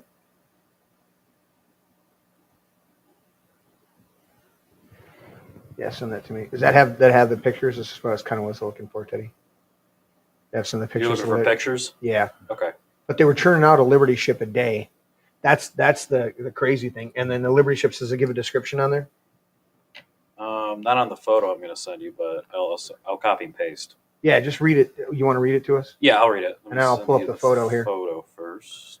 So, anyways, my point is that in 1933 we had the stock market collapse, the Great Depression. The only way we got out of that Great Depression was going to war, and we didn't have to go directly to war. There's a Liberty ship. Okay. Let's see if I can. They made one of those a day. Yeah. Wow. That's a pretty blurry image, but I'll pull it up. We can. So they were making one of those a day. And they were launching 3 of them a day as well. Launching 3 a day. They were launching 3 a day. So give me the description of what a Liberty ship is for the people out there. And where were they making them? In San Francisco? No, no, on the East Coast. Yeah, East Coast. Liberty ships were a class of cargo ships built during World War II under the Emergency Shipbuilding Program. Mm-hmm. British design, but we used it. But it was mass produced on an unprecedented scale. The Liberty ship became the one of the more important symbols of U.S. industrial output during the war. And you said they were producing one a day from 42 to 40. From 42 to 43, that was the peak. They were launching. When did they start? Does it say when they started building them? Because I know 41, I think. Let me look. I thought they started building them in 30. At the onset of the war, could have been late 39. Because when did Hitler invade? Hitler invaded. Thank you. Hitler invaded in, let's see, WW2 start. World War II started in September 39. The first ocean-class ship was launched in August 1941. August 41. And the British ordered 60 of these ships in 1940. They ordered them in 40. 1940, yep. And then we launched them in 41. Yep. August. Yep. And we weren't attacked until Pearl Harbor. The false. They call that. We call that now a black flag. So this is when it was started, 1939, September 1939. And what happened? What happened in 1930? Oh, Nazis disguised as Polish army. The Polish army invaded Germany so that then Hitler had a justification to go into Poland and take it down. That was the first country that was attacked. So think about it the next time you tell a Polish joke that is Nazi propaganda. That's where its origins come from, is Nazi propaganda. Same way Jewish jokes. Who would tell a Polish joke? Polish joke? I don't know. That's who would tell a Polish joke? Nobody Larry? I know. Nobody. It's Nazi propaganda. Because anytime you conquer your enemy, what you want to do is demoralize their culture. You know why Polish people's last name like to end with SKI? Because they're too dumb to spell toboggan. Case in point. Thanks, Larry, for making my point. So yeah, the Liberty ships. But my whole point in going down this road was that historically, the way you get out of debt and economic downturn is to go to war. It's also the way that you get into debt and have your country collapse. It can be a double-edged sword. But the Russians are doing it the right way by evading the sanctions and having, where the sanctions are invading their economy, and they're revitalizing again their vast industries. Yes. Yeah. So, and now they're making they learned from communism where they basically collapsed their own country by building up their military and not building up their infrastructure and their people. That's what communism did. They had so much Gestapo and the KGB, so much oppression of their people, and not enough. I just watched communist countries don't build walls to keep people from invading their country. They build walls to keep people from leaving their Correct. country. I mean, that's what communism is. If you guys get a chance, watch the movie Tetris. It was excellent, and it showed they had this multi-million-dollar game that's still one of the top games in the world, video games, and they jacked it all these other countries and all these other people were making money off of it, and the Russians are so stupid. This was during the near the fall of communism, and they just suppressed their own people and suppressed their own creativity and drove it in the ground. A lot of people don't realize either that the key difference between Nazis and communists have killed more people.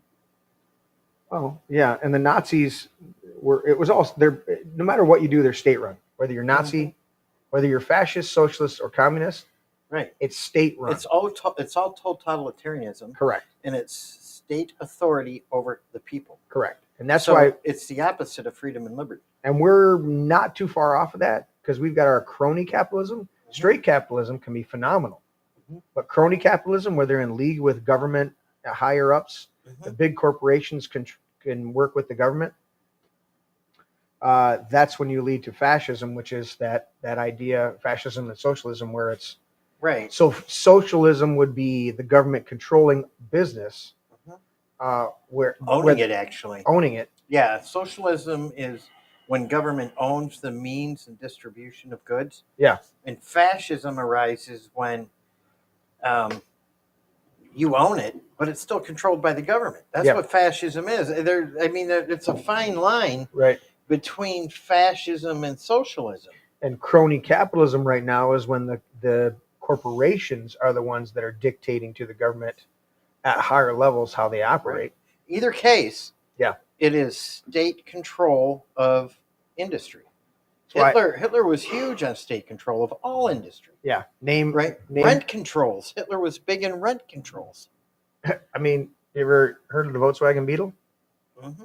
It's the Volkswagen, the Volkswagen. people's car. People's car. Autobahn. Yeah, well, Autobahn. Autobahn means car. Yeah, but Autobahn. Who was it? Porsche guy. The designer of the Porsche cars is the one that came over and designed the Beetle. Yeah. For Hitler. It was supposed to be the people's car. Mm-hmm. Volkswagen people's car. Yeah. That's exactly right. Volkswagen, Porsche, and Audi. Mm-hmm.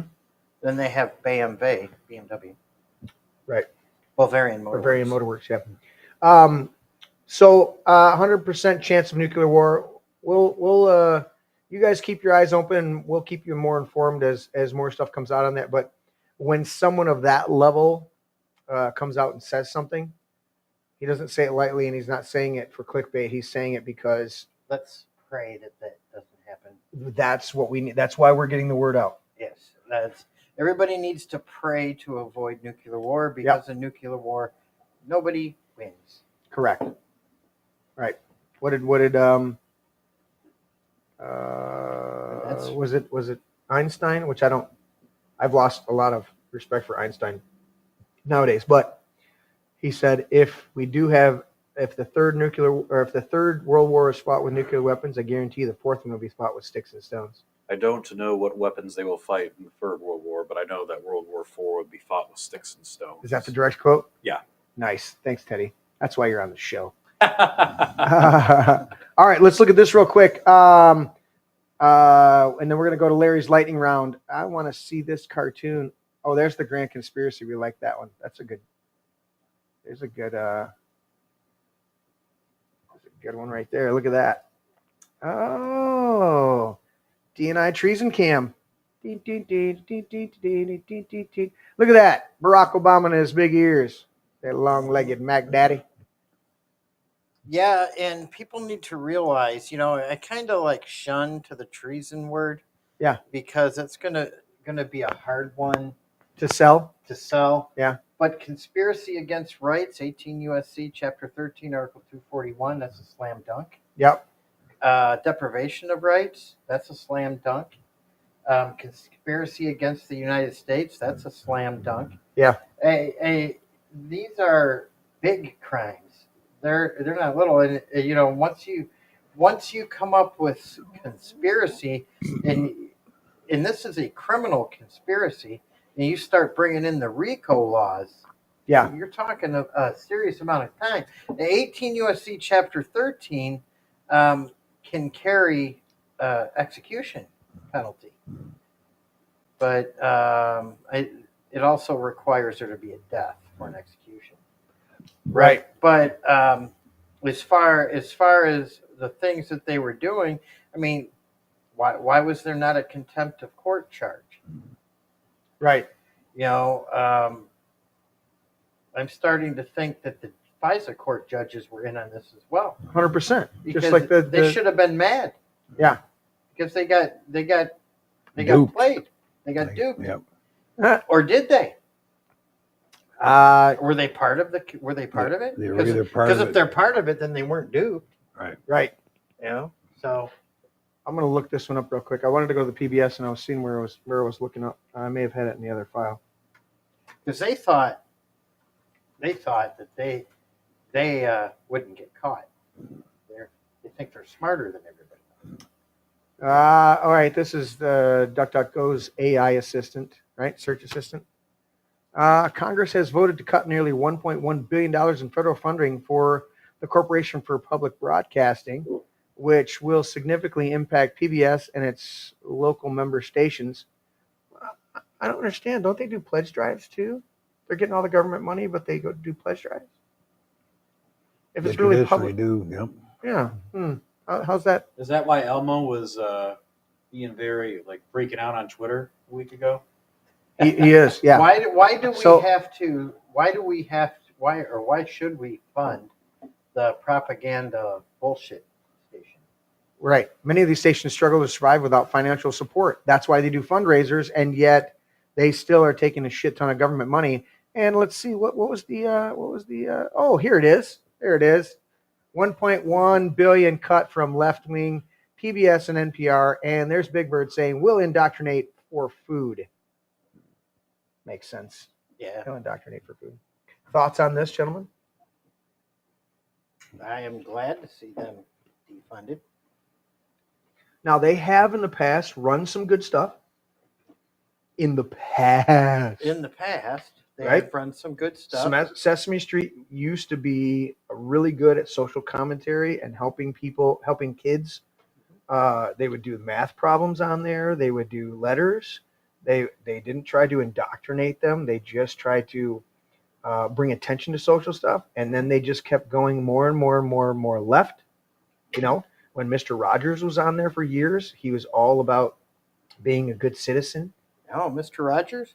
The guy that sang the song about you can be a boy or girl, and if you're a boy, you grow up to be a man, and if you're a girl, you grow up to be a lady, and only girls can be the mommies, and only girls can be the daddies, and boys can be, only boys can be the daddies.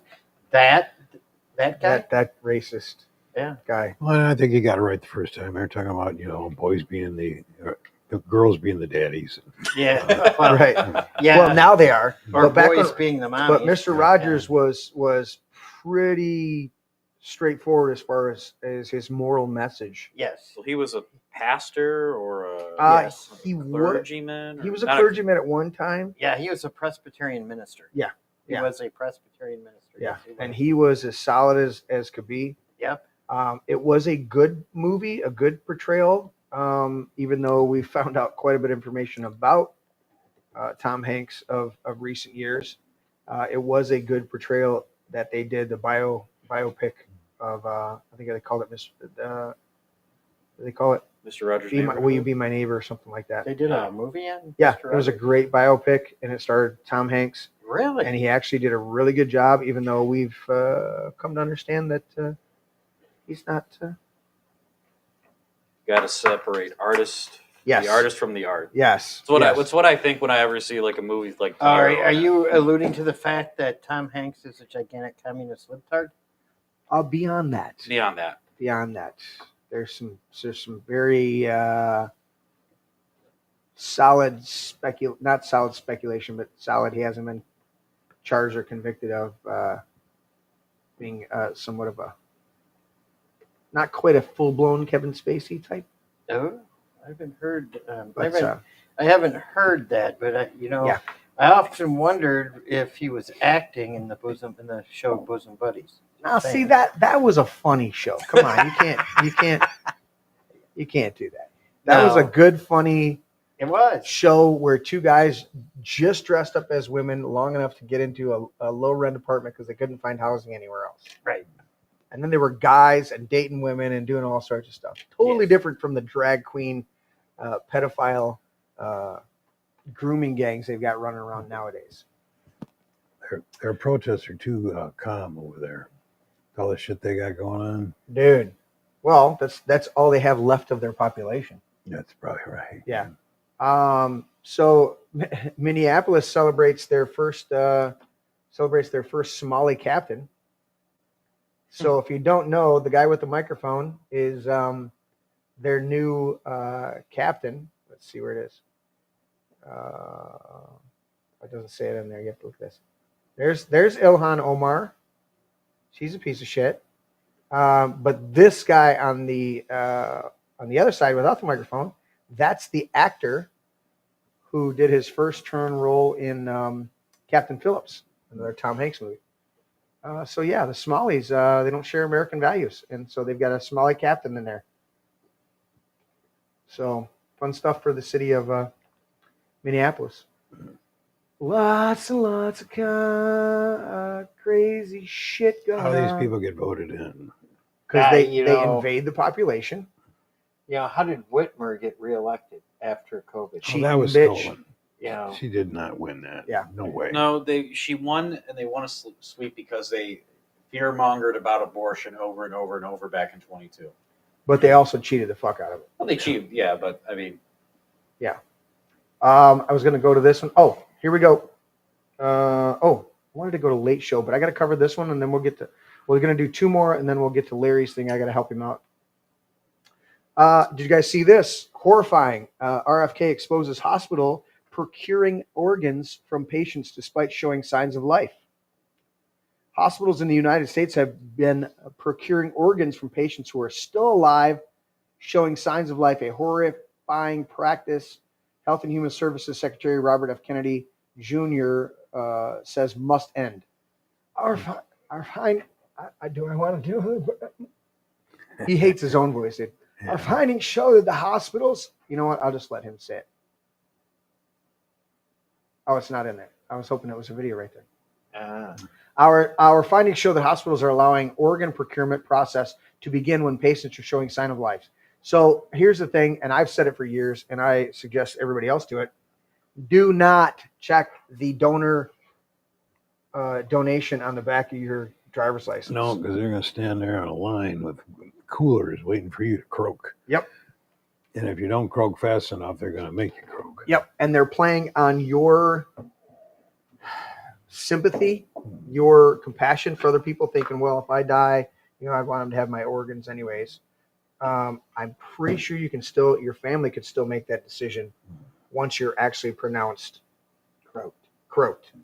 But putting on your license, you're, So they're taking notice of this. It's not the only thing they're taking notice of, but it's one of the things that they're taking notice of.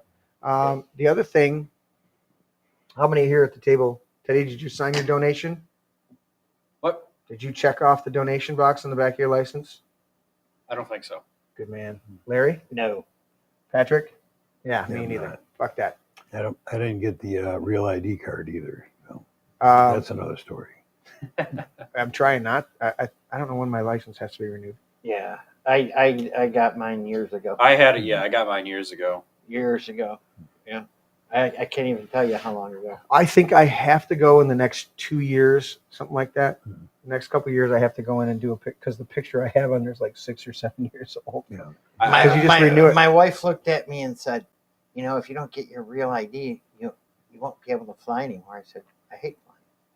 Right. Well, you can use a passport. Yeah, you can still use your passport, which if I was going to go somewhere, I got to renew mine. Yeah, same. Yeah. The only place I'm going to see the UP someday. Yeah, exactly. This was 11 hours ago, but General Flynn's calling on the FBI to raid Obama's D.C. mansion over criminal conspiracy in the Russia hoax as the DOJ hammers down on investigations and fires. Wouldn't that be funny if that was going on right now while we're talking? I would like to see it, but we'll. I don't have the faith. Not holding my breath. They did it to Mar-a-Lago. Why does it They say, did wait it a to minute? Flynn. They Correct. did it to Stone. And that's what Trump was saying, and I didn't get to play that clip, but that whole clip that he was doing at the press conference, and it was the Prime Minister of the Philippines that he was hosting. That's when he turns to him and says, "You've experienced some roughness in your country," and but he was in that whole line of answering that question about Obama. He says, "I don't care." He said, "In the first term, I just decided once I got into office that it wasn't. I didn't want to put the country through that." It's a former president's ex. He says former president's ex-wife. He meant ex-president's wife, and he said, "I just want to put the country through that." And he goes, "Now, I don't care anymore. Just do it. We're doing it." That's why I have hope that there's actually indictments coming down. That's why I have hope. I'm not holding my breath. I'm just saying there's some hope there. So last thing before we go to Larry's. Stephen Colbert. Oh yeah, history. Oh yeah. History. Stephen Colbert. Let me History see where books. that's at. I got it here. Where is it at? Anthony. There's Anthony. Yeah. I thought it was in here. Colbert, Stephen Colbert. And not till next May, though. Well, we'll see how fast that lasts.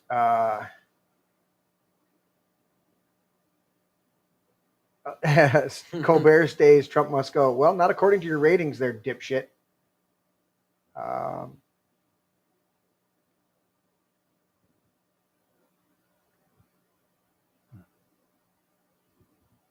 What? Oh, Jon Stewart. Announced, look at this, guys. Just announced Stephen Colbert was canceled because his late show sucked. Do you think? Yeah.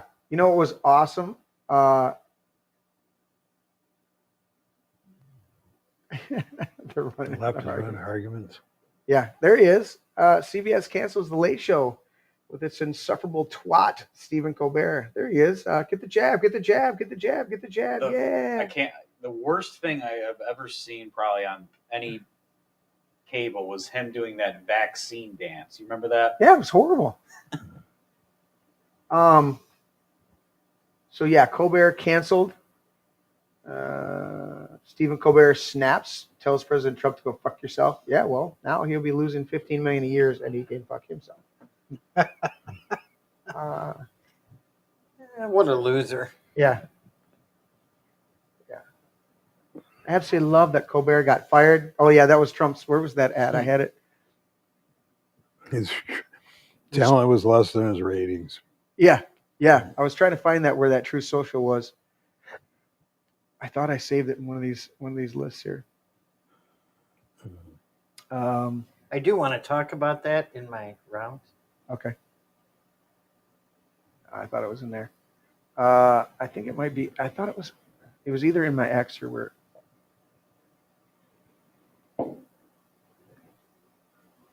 There's a RFK announcing about they removed the COVID shot. Is that shift being? Oh, yeah. Jim Jordan wants to calling for the House to open an investigation in the original Jan 6 committee and issue subpoenas for Liz Cheney, Nancy Pelosi, Adam Kinzinger, and Adam Schiff for brains. Ron DeSantis talking about this, and I want to address this at a certain point. You have to let me know when the next. I'll look up when the next commissioners meeting is. Wasn't there supposed to be a vote for this state about abolishing property taxes? I don't remember. You buy a home, you buy the land, and then you got to pay taxes. You're talking about Michigan? Yeah, Michigan. Well, we're getting signatures signed. If I could ever get Sherry to send me some petitions, I'd get them signed. But she always, I'm going to be 2 hours away from your house at a rest area. Drive on up and pick them up. Bullshit. I got better things to do with my day than drive up there to pick up petitions. I want to get them signed. I got a whole lot of people that would like to get them. Can she mail them to you? That's a good question. Mail them to you or send us the PDF and I can print. That's right. Yep. Send me the digital form. I'll print it out on the big printer here. Yeah. Or they're not. Are they a legal size? Yeah. We can throw legal paper in that printer. Also breaking, U.S. Olympic Committee has officially banned men from competing in women's sports following pressure from President Trump. Well done. Yes. Because that's the dude who beat up on the girl who quit and was humiliated in the ring, and that motherfucker should have been taken out back and beaten with a bat. Now, Jeremy. What? Well, they were in boxing? Yeah. Olympic boxing. Yeah. And he comes at you're a dude. You're gonna be how low and how pathetic are you? Yeah. How low is your self-esteem and how pathetic are you that you pretend you're a woman in order to beat up on women? Yeah, but You're a narcissistic piece of shit. Because a guy like that is selfish. There are women It's all out there. about him. There are women out there that would take him to the mat. Oh yeah. You know, She's just fighting the wrong girl. That's all. There's some serious gals out there. MMA. Yeah, but they're sending these big ass fucking retards in there. Yeah. This was a great one. I liked this montage. I don't know if I'll have time to play it for. If I get a chance, I'll play this montage for you guys from Ozzy, and it goes from now and backs up into his whole house. It's a pretty. You guys are seeing a little bit. I'm not showing it to the audience, but all right. I was trying to find this final thing that I had loaded up here for Trump's True Social.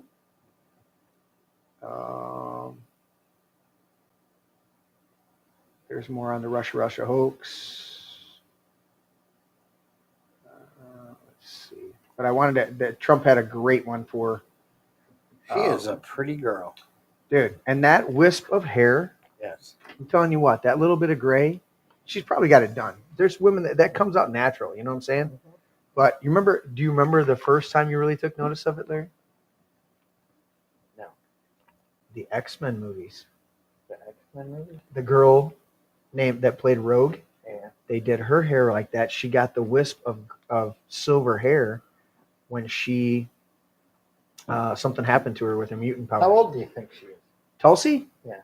Oh, look it up. You got a phone? 50? You play on your phone? I'd say she's 53. Let's take a bet. 53. Patrick, how old do you think Tulsi is? Yeah, I'd say. I'm writing down 53. Teddy? Well, early 30s, early 50s. I mean, definitely. 48. 48 for Teddy. I say 50 even. Larry says 50 even. All right, let's go 55. All right. Patrick's going 55. All right. He likes the seasoned ones. Yes. Look it up, fucker. I've got the stories up. I don't want to. Look it up, Teddy. Okay. I gotta find. Our.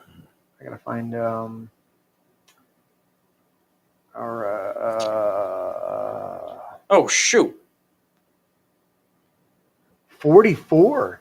Wow. Okay. Wow. Boy, she's gonna be be pissed at us, dude. Yeah.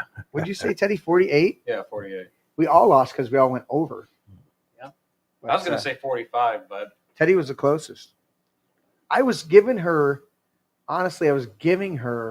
those numbers because she does look so young. She has to be older. You know what I'm saying? Yeah. I was like, why does Nessel in that picture look like 60? Right. Looks like Dana Nasty. Well, all right. If Tulsi hadn't put the skunk streak in her hair, maybe. Yeah, that's my first story right there. Right.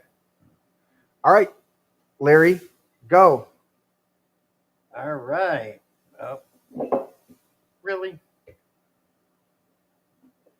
What? Dana Nessel sues Trump to keep taxpayer-funded benefits flowing to illegal immigrants. Of course. Michigan Attorney General Dana Nasty Nessel is suing President Donald Trump's administration for the 25th time, this time to stop the government from verifying immigration status for taxpayer-funded benefits. Nessel on Monday joined 20 other attorney generals who filed a lawsuit in the U.S. District Court of Rhode Island over a policy from the Department of Health and Human Services, Education and Labor and Justice that retracts states from using federal funds for illegal immigrants. Restricts. Sorry. You know, and the thing is about that, it goes in line with this abolishing property tax. You know how they go, but how are we going to keep things funded? You know what? How about don't fund a bunch of fucking illegals? Yeah. How about don't funnel, I can't even get into it tonight, the amount of money that is currently being pilfered away from the people that experienced all the wildfires in California. Yeah. I just heard this huge report that none of the money, it's going to all these nonprofits, and the people that are supposed to be then getting the money from the nonprofit distributions, nobody's getting it. Billions of dollars. Larry, go. Well, how about the money that our illustrious governor is spending to jet all over the world? She's traveling everywhere. Oh, she's probably doing that on her own dime. Come on, Patrick. No. She's an upright lady. It's being paid by you and I. Okay. Larry, go. Title V community centers and mental health services are vital to the well-being of Michigan residents, Dana Nasty Nessel said in a statement. Title 10. Unlawfully disregarding long-standing precedent on a whim puts these vital programs at risk, not only for those without formal documentation, but for the entire community, the scumbag claimed. Oops. Wait a minute. I think that word's not in there. Yeah. She claimed. This is ridiculous. All right. Illegal aliens are not entitled to anything. That's true. Yep. Right? There's nothing in the Constitution that says they are No, covered but by they constitutional went rights. judge shopping, and you get a liberal judge out of Rhode Island. Yeah. That will cite in their favor, and so it'll be another battle when it go to the Supreme Court, Right. which will be upheld or overturned. I mean, so Nessel complained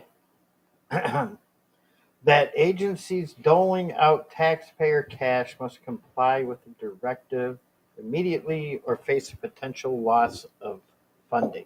It's a line of shit. Yeah, somebody's getting they're getting that money somehow, and it's not actually going for anywhere else. Right. What's that line there? The next one. Next The paragraph? I Nestled argued. Yeah, I skipped to the bottom. There's No, but your next paragraph. Keep going below the blue. More news. right here. Nessel arguing complying with the new requirements for $42,000 using Title X family planning in Michigan would take at least 9 months and require substantial funding and staffing, while checking immigration status for a project for assistance in transition from homeless programs to 2,300 would cost hundreds of thousands of dollars and require thousands of staff hours, according to the AG statement. What's the problem? They're not eligible to apply. Right. Yeah. All you got to do is simply say, sorry, you've got to reapply, and you got to bring your documentation with you, and if you don't have it, then just don't bother coming. Yeah. It's simple. You don't need 200,000 staff members to say that. Right. This is when we need Jules to walk in there and tell that bitch to be cool. Yeah. Yeah, she's a disgusting human being. The next story is more money, less achievement, student performance nosedive as lawmakers boosted education spending by 60% Where's this since at? 2013. Right there? Schools? See up there, up in the corner? Gotcha. There you go. That would be the one. Michigan students are learning the least. Yep. Oh, I'm dealing with it with the kids. They want them to learn DEI and Right. all sorts of other shit, along with needless things that they don't need. Right. The things that they don't need. Why does a kid who's not interested in math or going to use it need advanced algebra or algebra 2? I don't have any idea. Why does a kid in school need to go through advanced biology if they're not going to be a biologist? Well, I had to do it. Everybody, they just trying to give you a rounded education. Yeah. Why did they send me to a home economics class? Well, because you need to learn to fold your own fucking laundry later. No, I was serious. They sent me to this. They sent me to this sewing class. I sewed. Right, and they're like, okay, we want you to sew the shirt, and I'm like, I don't want to. I don't want to sew a shirt. I understand why they don't teach like reading, but not reading, pornographic books. And they're like, well, you have to. I'm like, no, I don't. I don't want to sew a shirt. I'm Right. not ever in my life going to sew a shirt. Get it out of my face. Right. And they should have put you in Well, we're going to fail you. I don't care. They should have I put don't you in want a to be here. mechanics program. All right. So what's the finish up with this article and we'll move on. Michigan students are learning the least among their peers in Midwest states. States spending much less achieve better economic results. They spend For a so decade, much money. Michigan lawmakers dialed up spending on education with the goal of becoming a top 10 state by 2025. Whoops. Whoops. Everyone who lives in Michigan knows how that went. Yep. The reality is that we invest more per pupil than most states and achieve the bottom 10 results. Governor Gretchen Whitmer said in her State of the State address in February, it's not acceptable. It's not acceptable, but it's your fault. It's exactly Bitch. the libtard indoctrination is Yeah. not education. No. You know, you want to read from our favorite senator there? I am deeply disappointed by the latest nation's report card, which shows 75% of Michigan's fourth graders and 76% of eighth graders are not reading at grade level. This is a crisis, and yet instead of raising the bar, Democrats have repealed key literacy policies. Now that is a good statement from Lana Tice. That is a great statement from Lana Tice. Yeah. From right here in Brighton. Senator Lana Tice, from Republican from Brighton. So it's good. Next one, Larry. You want to go to the next story? I do want to go to the next story, Larry. I've had enough. We've had enough of this fun. Yeah. That's it for that one. What you want now, Larry? Ooh, Give it House to- Oversight Committee subpoenas AG's office over Oh, dropped over investigation tampering? into party treasurer. They want to tamper with shit. Yes, conflicts of interest between the Michigan Department of Attorney General and the suspect. The Michigan House Oversight Committee on Tuesday issued a second subpoena to the Department of Attorney General, this time targeting records tied to an investigation involving Tracy Kornak. Mm-hmm. Tracy Kornak, What's up with Tracy Kornak? the former Former treasurer of treasurer. the Michigan Democratic Party. She's Why in do they deep put shit. Michigan Democratic Party? They're not Democrats. They're Democrats. They keep doing that. They keep adding IC. The Michigan Democrat Party. Yeah. Yeah. Committee Chair Rep. Jay DeBeyer, that would be R. Clay County. Clay County, argued that the decision by Attorney General Nasty Nestle's office to drop the investigation raised red flags about possible political favoritism or conflicts of interest, especially given Kornak's prominent position with the Democrat Party. Yep. An investigation into the alleged fraud of Kornak in 2023 resulted after the Detroit News investigative reporter Charlie Duff broke the story that she conducted inappropriate and unauthorized invoicing for services for the elderly, brain-damaged woman over whom she holds power of attorney. Yeah. According to LaDuff's source, Kornak questionably invoiced her brain-damaged client's insurance company for $50,000.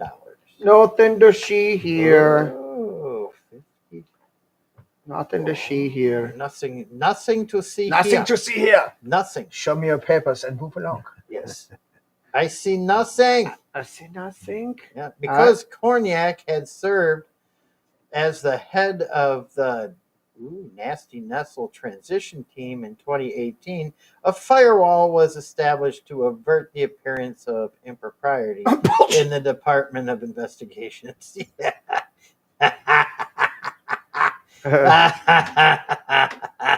Bullshit. Oh, gosh, are you kidding me? Well, that news and more. That would be On the Midwestern? At the Midwestern. Are you done with the Midwestern there? I am done with the All right, Midwestern. very good, buddy. today. Talk to us about the local happenings there, Larry. So at the 7-Eleven. We mentioned the top of the show, but what happened? So apparently at 1:45 in the morning yesterday, two assailants, both described as black males, walked into Profiler. the 7-Eleven at M59 and Grand River, where they proceeded to, one of the assailants proceeded to pistol whip the guy behind the counter, demanding that he opens up the safe. Okay. Of course, the employee couldn't open up the safe. So then the second guy jumps in and pistol whips him. They cleaned out the register for just a little bit under $300 and took all the cigarettes. All the cigarettes? All the cigarettes. That's what I was told. Okay. Yeah.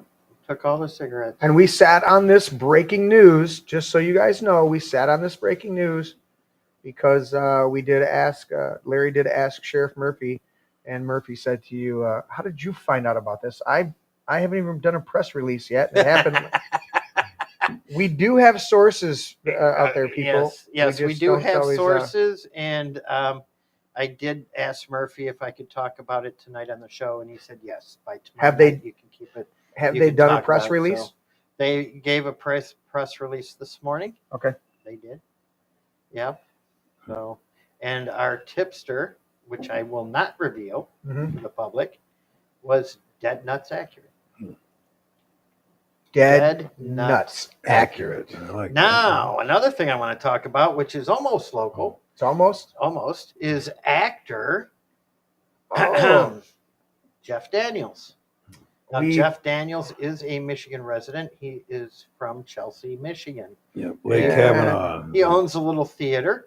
And what do we got here? And I heard he owns a train station. That's the actor Jeff Daniels. Started stacking the courts 25 years ago. I said it on your show once. They can see it coming. The new America that is diverse and treats everyone with equality and respect and dignity. Except for those people who don't like Jesus did. No. Jesus called out. We're ready for that. No. And Mitch. No, it's not what Jesus did.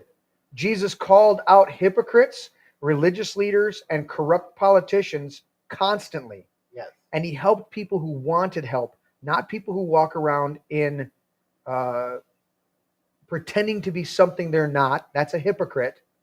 And demanding that you accept their pretense for your own self-gratification. Like a guy dressing up as a woman who demands that you call him ma'am.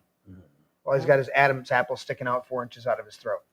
Yes. Let's continue company could see it coming. They were going to be the minority. So they just started, and then here we are. And now you got it.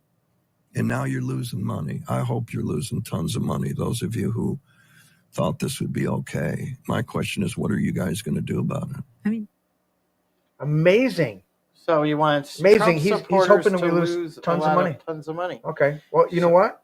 So everybody should realize that Chelsea Lumber is owned by the Daniels family, and he works there. Yesterday, Joe Biden sent Hunter on a search and destroy. Oh, stop. mission to 86 Stop auto-playing shit. Well, I hate the fucking ones you send me. Yeah, because they just autoplay it. I don't do business with Chelsea Lumber, so it's not a big deal. But yeah. But Jeff Daniels... I used to like the guy. Now I'm not well, so sure. Here's the thing. You're the one losing money, dude. Hollywood is a joke right now with all their woke bullshit. Yeah. But the average Republicans out there, we're doing pretty good. Because Trump's actually trying to build the economy. Yeah, if anybody should lose money, it should be Jeff Daniels. You're right, Patriot. Slow chat night. You guys didn't hammer that chat, but that's all right. We'll see you guys in the views tomorrow. Yes. But yeah, Jeff Daniels, I hope you're losing money. Whenever you say that, you know what? I hope you're blessed. And if you don't walk the way you're supposed to walk, that blessing will not be allowed. I still speak a blessing over you. It says, bless those that curse you. So I'm blessing you. I speak a blessing over you. But the only way you walk in that blessing is if you get your heart right about things. Yeah. But I'm still going to speak a blessing sincerely over you. But Hollywood is falling apart, dude. Full of, it keeps surfacing and coming back that clip or a bunch of the clips from Ricky Gervais the last time he did the, what was it, the Screen Actors? Did he do the Oscars or did he do the other one? But he's like, no, you're all friends with Jeffrey Epstein. You're all friends with a pedophile, and he's just ripping on him left and right.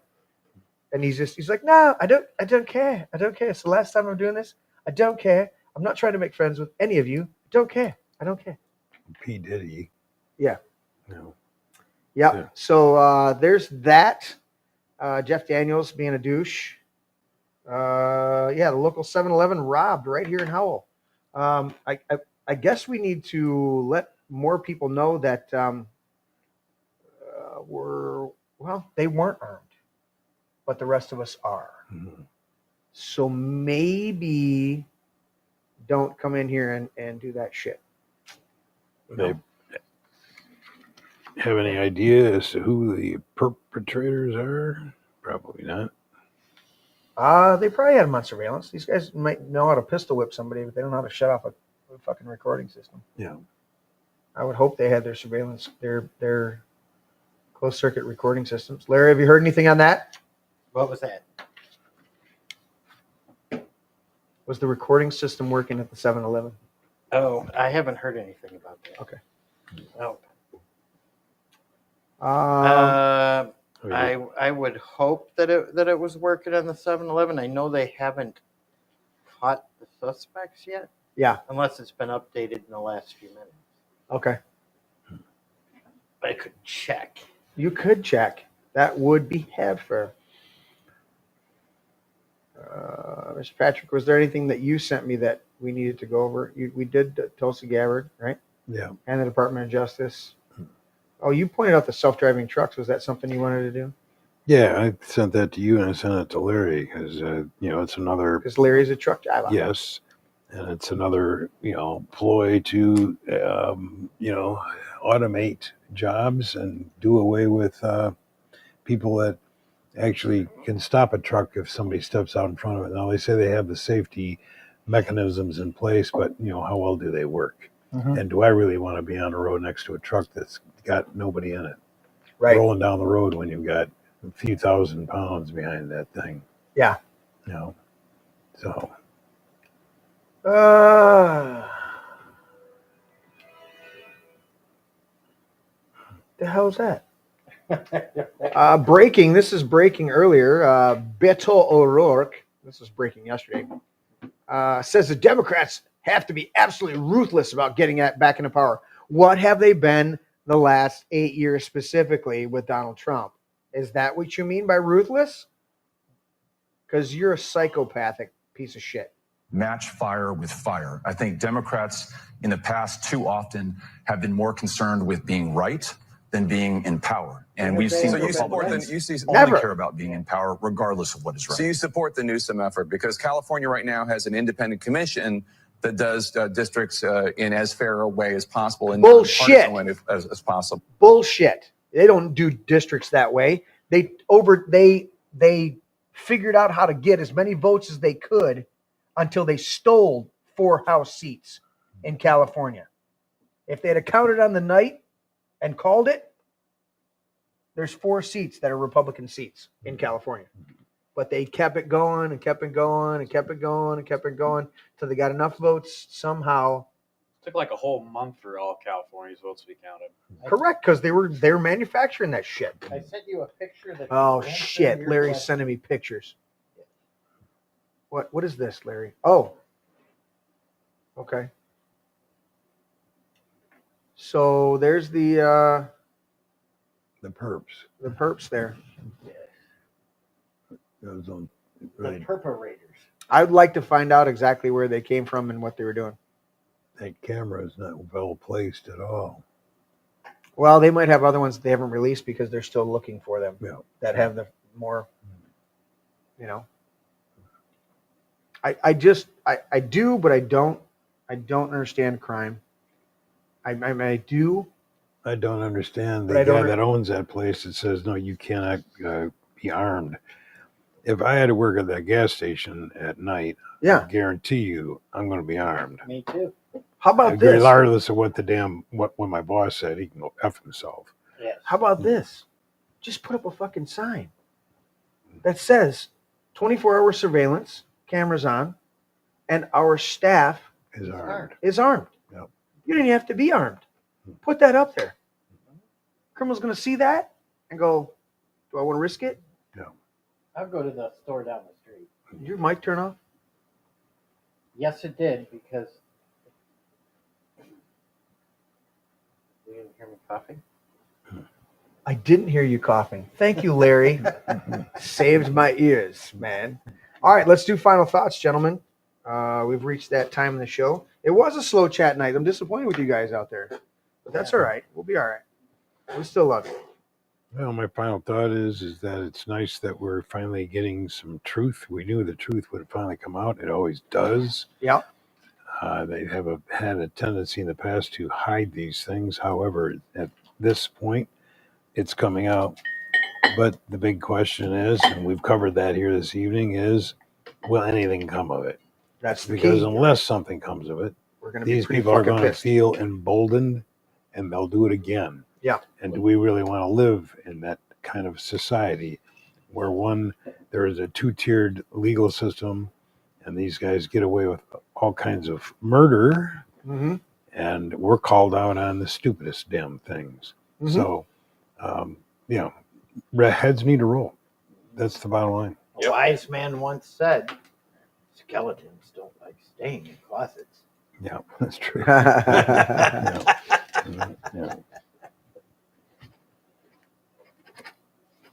Now, this picture of Tulsi, she does look. Oh, look at her. She looks less She than is 40. so pretty. That's without that gray wisp in her. I think she Yeah. put that gray wisp in her hair to make her seem more mature. Yeah. Yes. Because that picture right there, that chick could be 40, late 30s, easily. Mhm. There's no crow's feet. There's just Beauty. beauty. We got some. That's the other thing. She was always a beautiful girl. We've got some good-looking women on the Republican side, and they got hideous purple-haired freak fucks on the left-hand side. And you're right. They Dude, do. they Yeah, do. take a look at the saggies, man. I mean, Yeah. those But I'm chicks just are- saying, in general, Nancy Pelosi, the one they're just, a lot of them are just hideous, man. Oh. Yeah. You're like, what? Would you say? Rashida Would you say the Tlaib? one? I always like you said. You shove her face in. in dough and make gorilla cookies. Yeah, Yeah, that was Rashida that was What about, right, but it was me. The dude that was stealing women's luggage in airports. Oh my and God. wearing their Dude, that dresses. guy was fucking weird. Yeah. And he's a public official. Really? Yeah. Well, what about the guy from the Department of Human Health and Services? That's what I was just that going to wore say. a dress. I Yeah. mean, come on, man. You think I'm going to take any advice from that lunatic? Dude, their women are so hideous. Yeah. Their guys have to dress up as women to try and compensate. You know what? I'm really starting to like here. Clip that out and throw that up on the Fetterman is now starting to back Trump. dude. He And like he- recovered from his stroke and he's speaking coherently. Who would have ever Yeah. thought that Fetterman is the smartest Democrat? Yeah. Yeah. Who would have ever thought about Nobody. that? No. Who would have thought that? Yeah. Yeah. Who would have Fetterman, the smartest Democrat? Yeah. Nice. Oh, look! We got to look at this photo. Look at this. Obamagate is the greatest dirty Yeah. trick in American political history, an abuse of power in which the full authority of the U.S. government was illicitly used in an attempt to remove a duly elected president. This makes Watergate look like small potatoes. I like that. No. Well, that's a great comparison. yeah, and that's the truth. Yeah. That I mean that is the truth. Watergate was nothing. It's like Nixon would have been fine if he just said, "Oh, you guys fucked up. Yep. Can't help you." Yep. Yeah, well, that's part of the problem. Is Nixon was too loyal. Yeah. To his people. Uh-huh. He was And he was a stand-up guy. He said, "I'm the boss, and the buck stops here." Correct. And that's a good leader. Yeah. Takes it on the chin for the people that under him that screw up. So I commend him from that perspective. But that picture right there speaks 1,000 words. That was tiny compared to what has gone on just recently. Sure. Yeah, 100%. Sure. I mean, compared to, the Democrat Party is the most corrupt organization in human history. Yeah. Yeah.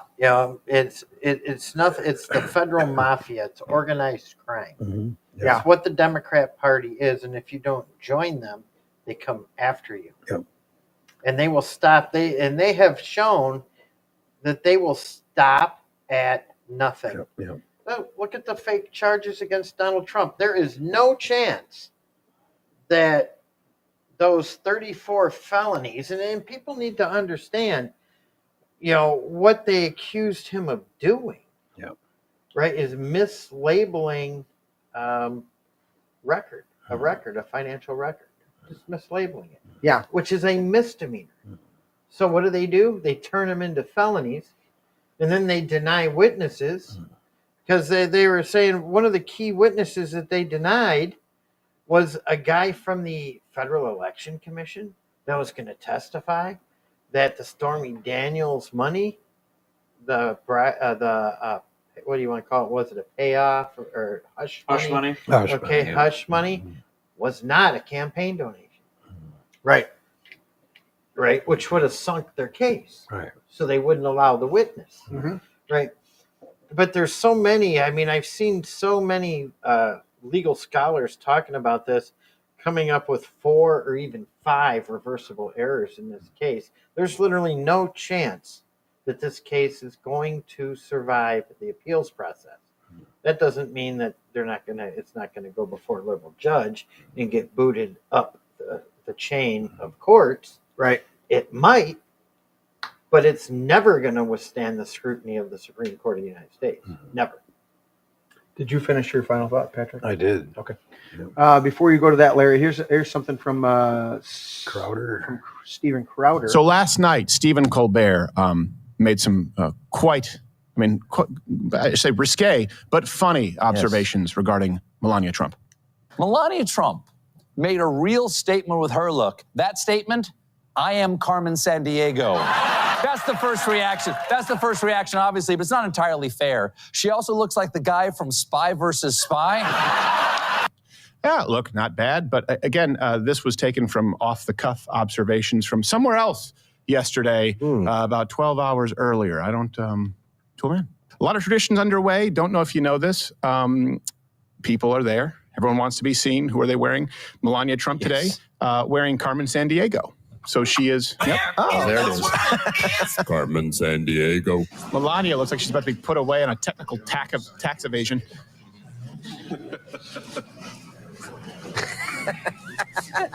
She's been running booze for boys. Yes. She's been running booze all through Kentucky and Indiana. She's dressed like the old Spy versus Spy. Yes, she is. So Colbert literally ripped that off from Stephen Crowder's show, and he says, just to reiterate, Colbert was not canceled because of Trump. He was canceled because he's diabolically unfunny, and his show costs $100 million per season to produce. $100 million. Wow. $100 million. And he can't even come up with his own jokes. He has to steal them from Stephen Crowder, who's totally independent, is creating his own network with different shows that are all connected together. He actually is partnered with Rumble now. They've partnered up so that Stephen Crowder is part of Rumble. Rumble's part of Stephen Crowder, and they have a lot of stuff going on. So they can't even. And the way that Stephen Crowder did it, they were just having fun. Whereas Stephen Colbert was trying to make it a negative comment. That was back during the inauguration, obviously. So Larry, final thoughts, buddy. I gave my final thought. Did you give your final thought? Yeah, after him. Oh. Hand it to Teddy then. In conclusion, as I pass this, I'm going to tell everybody to have some caution and don't get too excited. Let's sit back. We'll get excited once the arrest starts getting made. Yeah. Till then, be prepared to be disappointed. Teddy, your final thoughts, young man.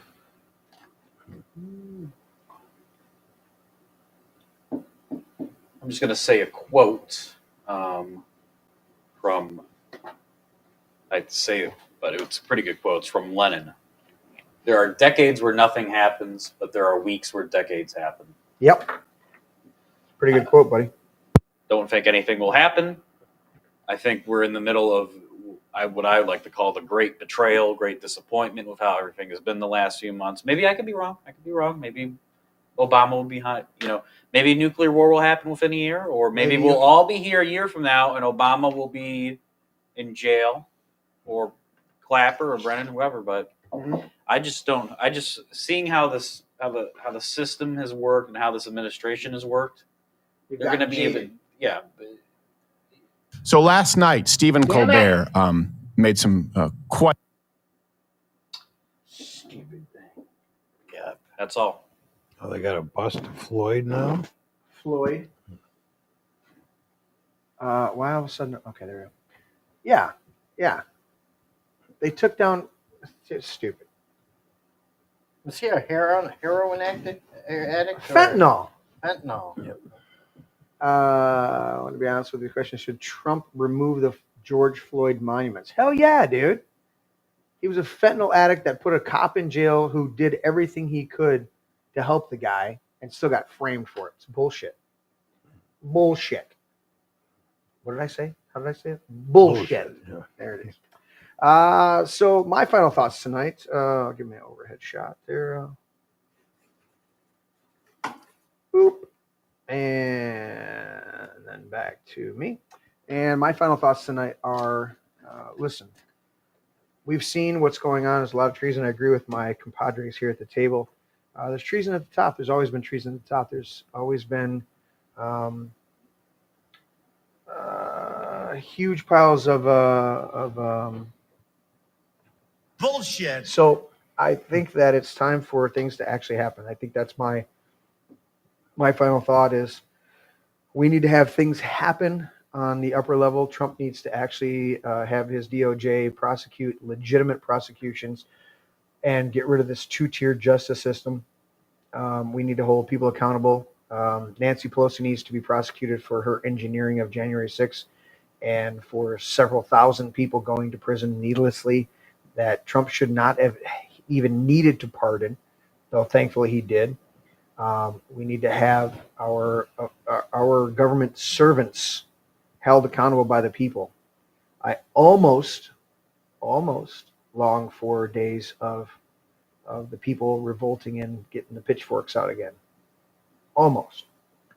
Because that's when your politicians were held in check because they knew that they could be unceremoniously dispatched if they didn't do the will of the people. Now, we don't want to get to that because it's mob rule and that can get way out of hand.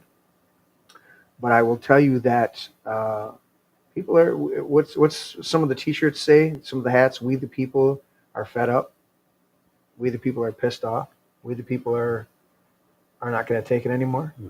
And there's a growing sentiment to that. And along with that, to be forewarned is to be, what is it? To be forewarned is forearmed. How's that go? How's that phrase? Teddy, you got to help me historically. To be forewarned is forearmed. Yeah. I'm pretty sure I'm saying it right. To be forewarned is forearmed. There are people coming into our county that are not of a good nature. They breeze through. We had the dealership attacked last year, a year and a half ago. What it was the Pickney dealership got multiple cars stolen. We've had a few other incidences. Of course, we got our own homegrown stupidity going on every once in a while, but by and large, we're one of the safest counties in Michigan because we have a well-armed citizenry. Don't we have more guns than any other county in the state? Isn't that what the... No. We're beat out by a crazy, like Wayne County. Yeah. But that's because it's big. Yeah, it's big. Yeah. But we don't want to see any of these incidents like that. And if you're a business owner out there, figure out a way to get comfortable with having your people armed. Send them to classes, get them trained, do what you got to do, but don't leave your people vulnerable. Don't leave your people in a situation where they can be attacked. Now, nobody's life is worth, $300-400 and some cartons of cigarettes. Yeah, but this guy got beat up. He got beat up, and he has the right to self-defense according to the Constitution. And the owners of that 7-Eleven did not allow for that person to be armed. And it's sometimes just as simple as you don't have to arm everybody. Instead of putting up a sign in front of a school that says gun-free zone, put up a sign that says some of our staff may be armed.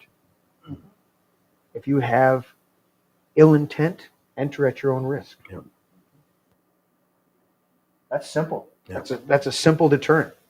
It's the same way with. Well, see, that's the thing about these bleeding heart liberals. They create these human target areas where criminals know they can go and have free reign of terror on the people within them. That's why they do them at gun-free zones. 100%. You know, that one guy a couple years ago down in Texas that shot up the movie theater drove by 2 theaters between him and his house that didn't have a gun-free zone policy and went to the one that did. Yep. You know? Yeah, 100%. And that's what we're trying to avoid. So, And, I feel like that the people that decided, the owners that decided it was gun-free, they should be liable. If I were that employee, I would sue the shit out of the guy that owns that place for the abuse that I had to take. I don't think it's the owner of 7-Eleven's policy. I think it's the 7-Eleven corporate policy. Then I go after corporate. Exactly. And they got bigger, 100%. deeper pockets. Exactly. Yep. And they there know needs to me be big time. There needs to be honest lawyers out there that will go and if they have to do it pro bono and raise money, we need honest lawyers out there that will go and start prosecuting these cases. That's why I love, if you guys haven't watched him, I love watching. What's Clint got to say? I like Clint. I'll look at it. It says, one day we'll realize that the Barack Obama presidency was the biggest fraud ever perpetrated on the American people. Clint Eastwood. Yep. Clint Eastwood. I'm going to like that one. I'm going to put it in my bookmarks just because I like Clint. But not to go with that one. But we've got to look at the. What was I saying? Sorry, I got you off track. It's right there on the tip of my brain. And now the camera's right on. I'm freezing up. What do I do? What do I do with my hands? I don't know what to do with my hands. Anyways, what was it? Now I'm stuck on the Obama need to go to prison. Yeah. Well, I was saying about being forewarned. We were talking about arming, people being armed and being in a situation where they can't, and they get. Oh, you were saying. Up. Were you saying about the corporate dynamic? Yeah. Of holding them accountable. Yeah. Oh, lawyers need to step up and take these cases on. And that's what I was saying about Robert Barnes. Thank you. That's why I love watching Robert Barnes and Viva Fry on Rumble. They do Viva and Barnes specifically on Sunday nights, and they do a phenomenal show. And Robert Barnes, when you listen to him, you find out he takes on so many cases, and they have the 1776 law. Was it 1776 law? Anyways, it's a whole law firm that takes donations so they can go and take on cases and fight for clients that don't have the money to fight for it. And they're doing landmark cases. Yeah. He's doing cases like the Amish farmers in Pennsylvania that were being railroaded by the FDA for selling milk, raw milk, to somebody who wanted to buy raw milk, with not a single incident of there ever being an issue with the milk. Yeah. There's never a single issue of contamination, and people wanted to buy it. And yet the FDA took their time to go after them. Not go after the drug companies that are poisoning the fuck out of everybody and killing people en masse and have to give all these disclaimers on their commercials. Or the processed food companies. Or the processed food companies that thankfully RFK Jr. is going after hardcore. I mean, almost every day there's a new company that says, yeah, we're going to switch back to natural this. We're going to switch back to that. When I was in Pepsi's Florida, going to go back to sugar. When I was in Florida, I kept seeing signs all over the place about these like fast food places having beef tallow fries. Mm-hmm. They're getting it. They're getting it now that people are, that the populace, the consumers, are saying, we don't want the processed shit anymore. We're figuring this out. You know, we don't want the property taxes.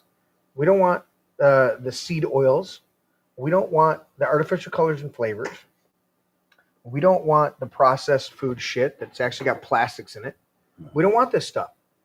We don't want the fake sugar. Either give us the real sugar or sweeten it with honey. You know, but we're tired of this. And RFK is leading that charge, make America healthy again. But the companies are responding because they know it's hitting their bottom line, and they have to realize that shit. I think Trump had a conversation with Coke, told them that they needed to change their sugar to cane sugar. Yeah. And they agreed. 100%. And you know, if there's anything really great that the administration is doing, it's the MAHA or whatever you want to say agenda. Yeah. Like it's actually, that's going to be, if it, you know, keeps going the way it is, it's going to be an actual meaningful societal change. 100%. Where the general populace isn't consuming processed, like uber processed slop that gives them chronic diseases, where we actually are eating more natural-ish. Well, even going back to the getting the people that are having organs harvested, right? You know, you really don't have to deal with organ transplant when you get the people healthy. Organ transplant, when did that start happening? We could look up the history of organ transplants and figure it out, but I guarantee it's going to coincide. The huge increase of it is when the medical community became more of what it is today, which is not good for the average person. Yeah, you got a broken bone, go to the hospital, right? They'll set that bone. You want to learn about health? Don't go to the hospital. Yep. They're gonna fuck you up. Yep. They're gonna. I just heard a case. They said they're gonna lie to you. You're gonna walk in there. You know, they know you've got a year to live, and they're gonna give you all the hope in the world so they can get as much money out of you and get you on as many drugs as they can, knowing that they can't fix you. But then if you go and do homeopathic stuff, there's a chance. Had a conversation with a friend of mine who has cancer, and he said to me, 70 years ago, when you had cancer, they gave you 3 options: surgery, radiation, or chemotherapy.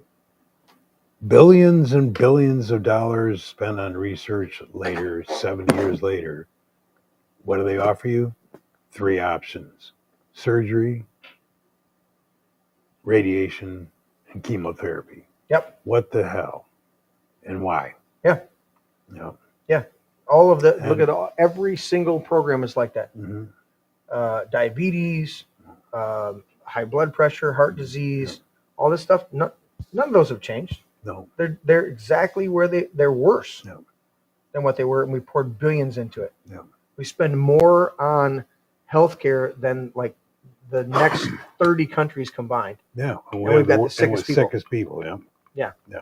Overweight, unhealthy. Because it's sick care. It's not health care. Right. There's nothing about Well, it. and I've said it before, Dr. Wallach, and this will be the last thing. We'll say goodnight.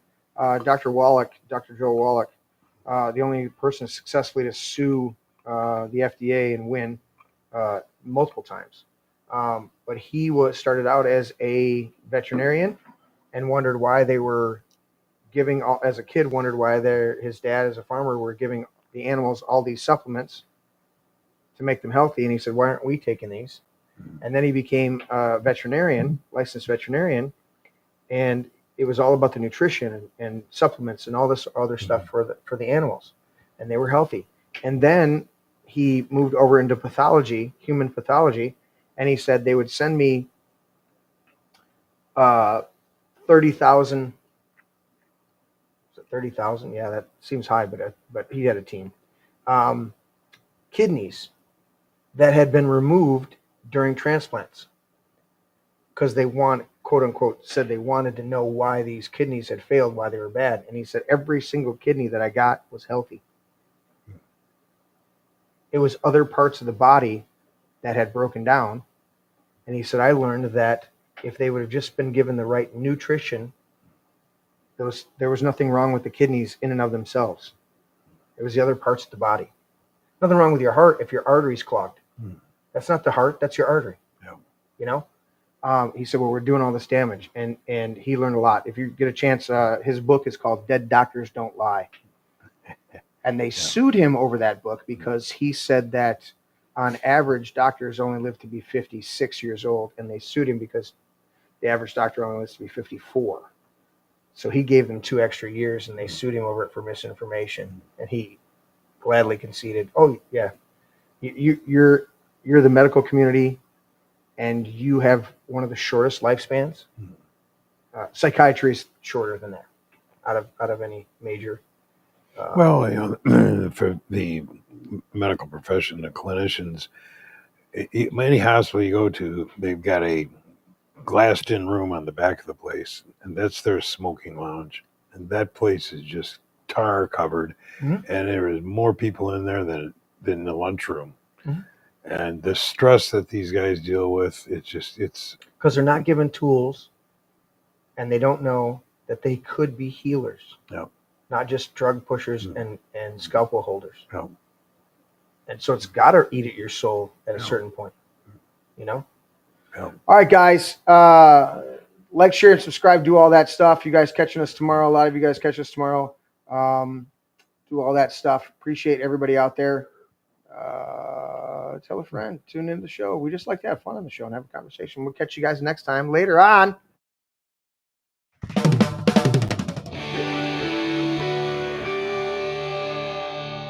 This is my brain. Dad, that's an egg. Yeah, that's an egg. Honey, dude, that's an egg. Seriously. That's an egg. It's a metaphor. It's still an egg. That's an egg. I would challenge you. That's an egg.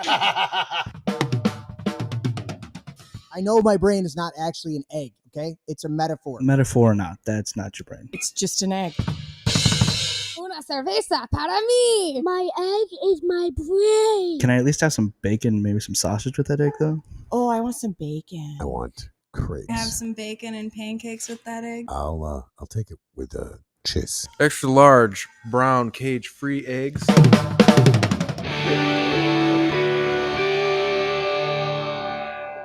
Can I have your brain with hot cakes? So sausage and a little toast and potato. That would be great. Does it have antibiotics? I don't know, man. I'm not good at this shit. Well, they got to be able to resist some diseases. You resist the disease. Has it got any hormones? Maybe. It's cage free. Vegetarian? Maybe. Are they vegan? No, I eat steak. Never apologize and never explain. Never apologize. Yeah. Never apologize and never explain.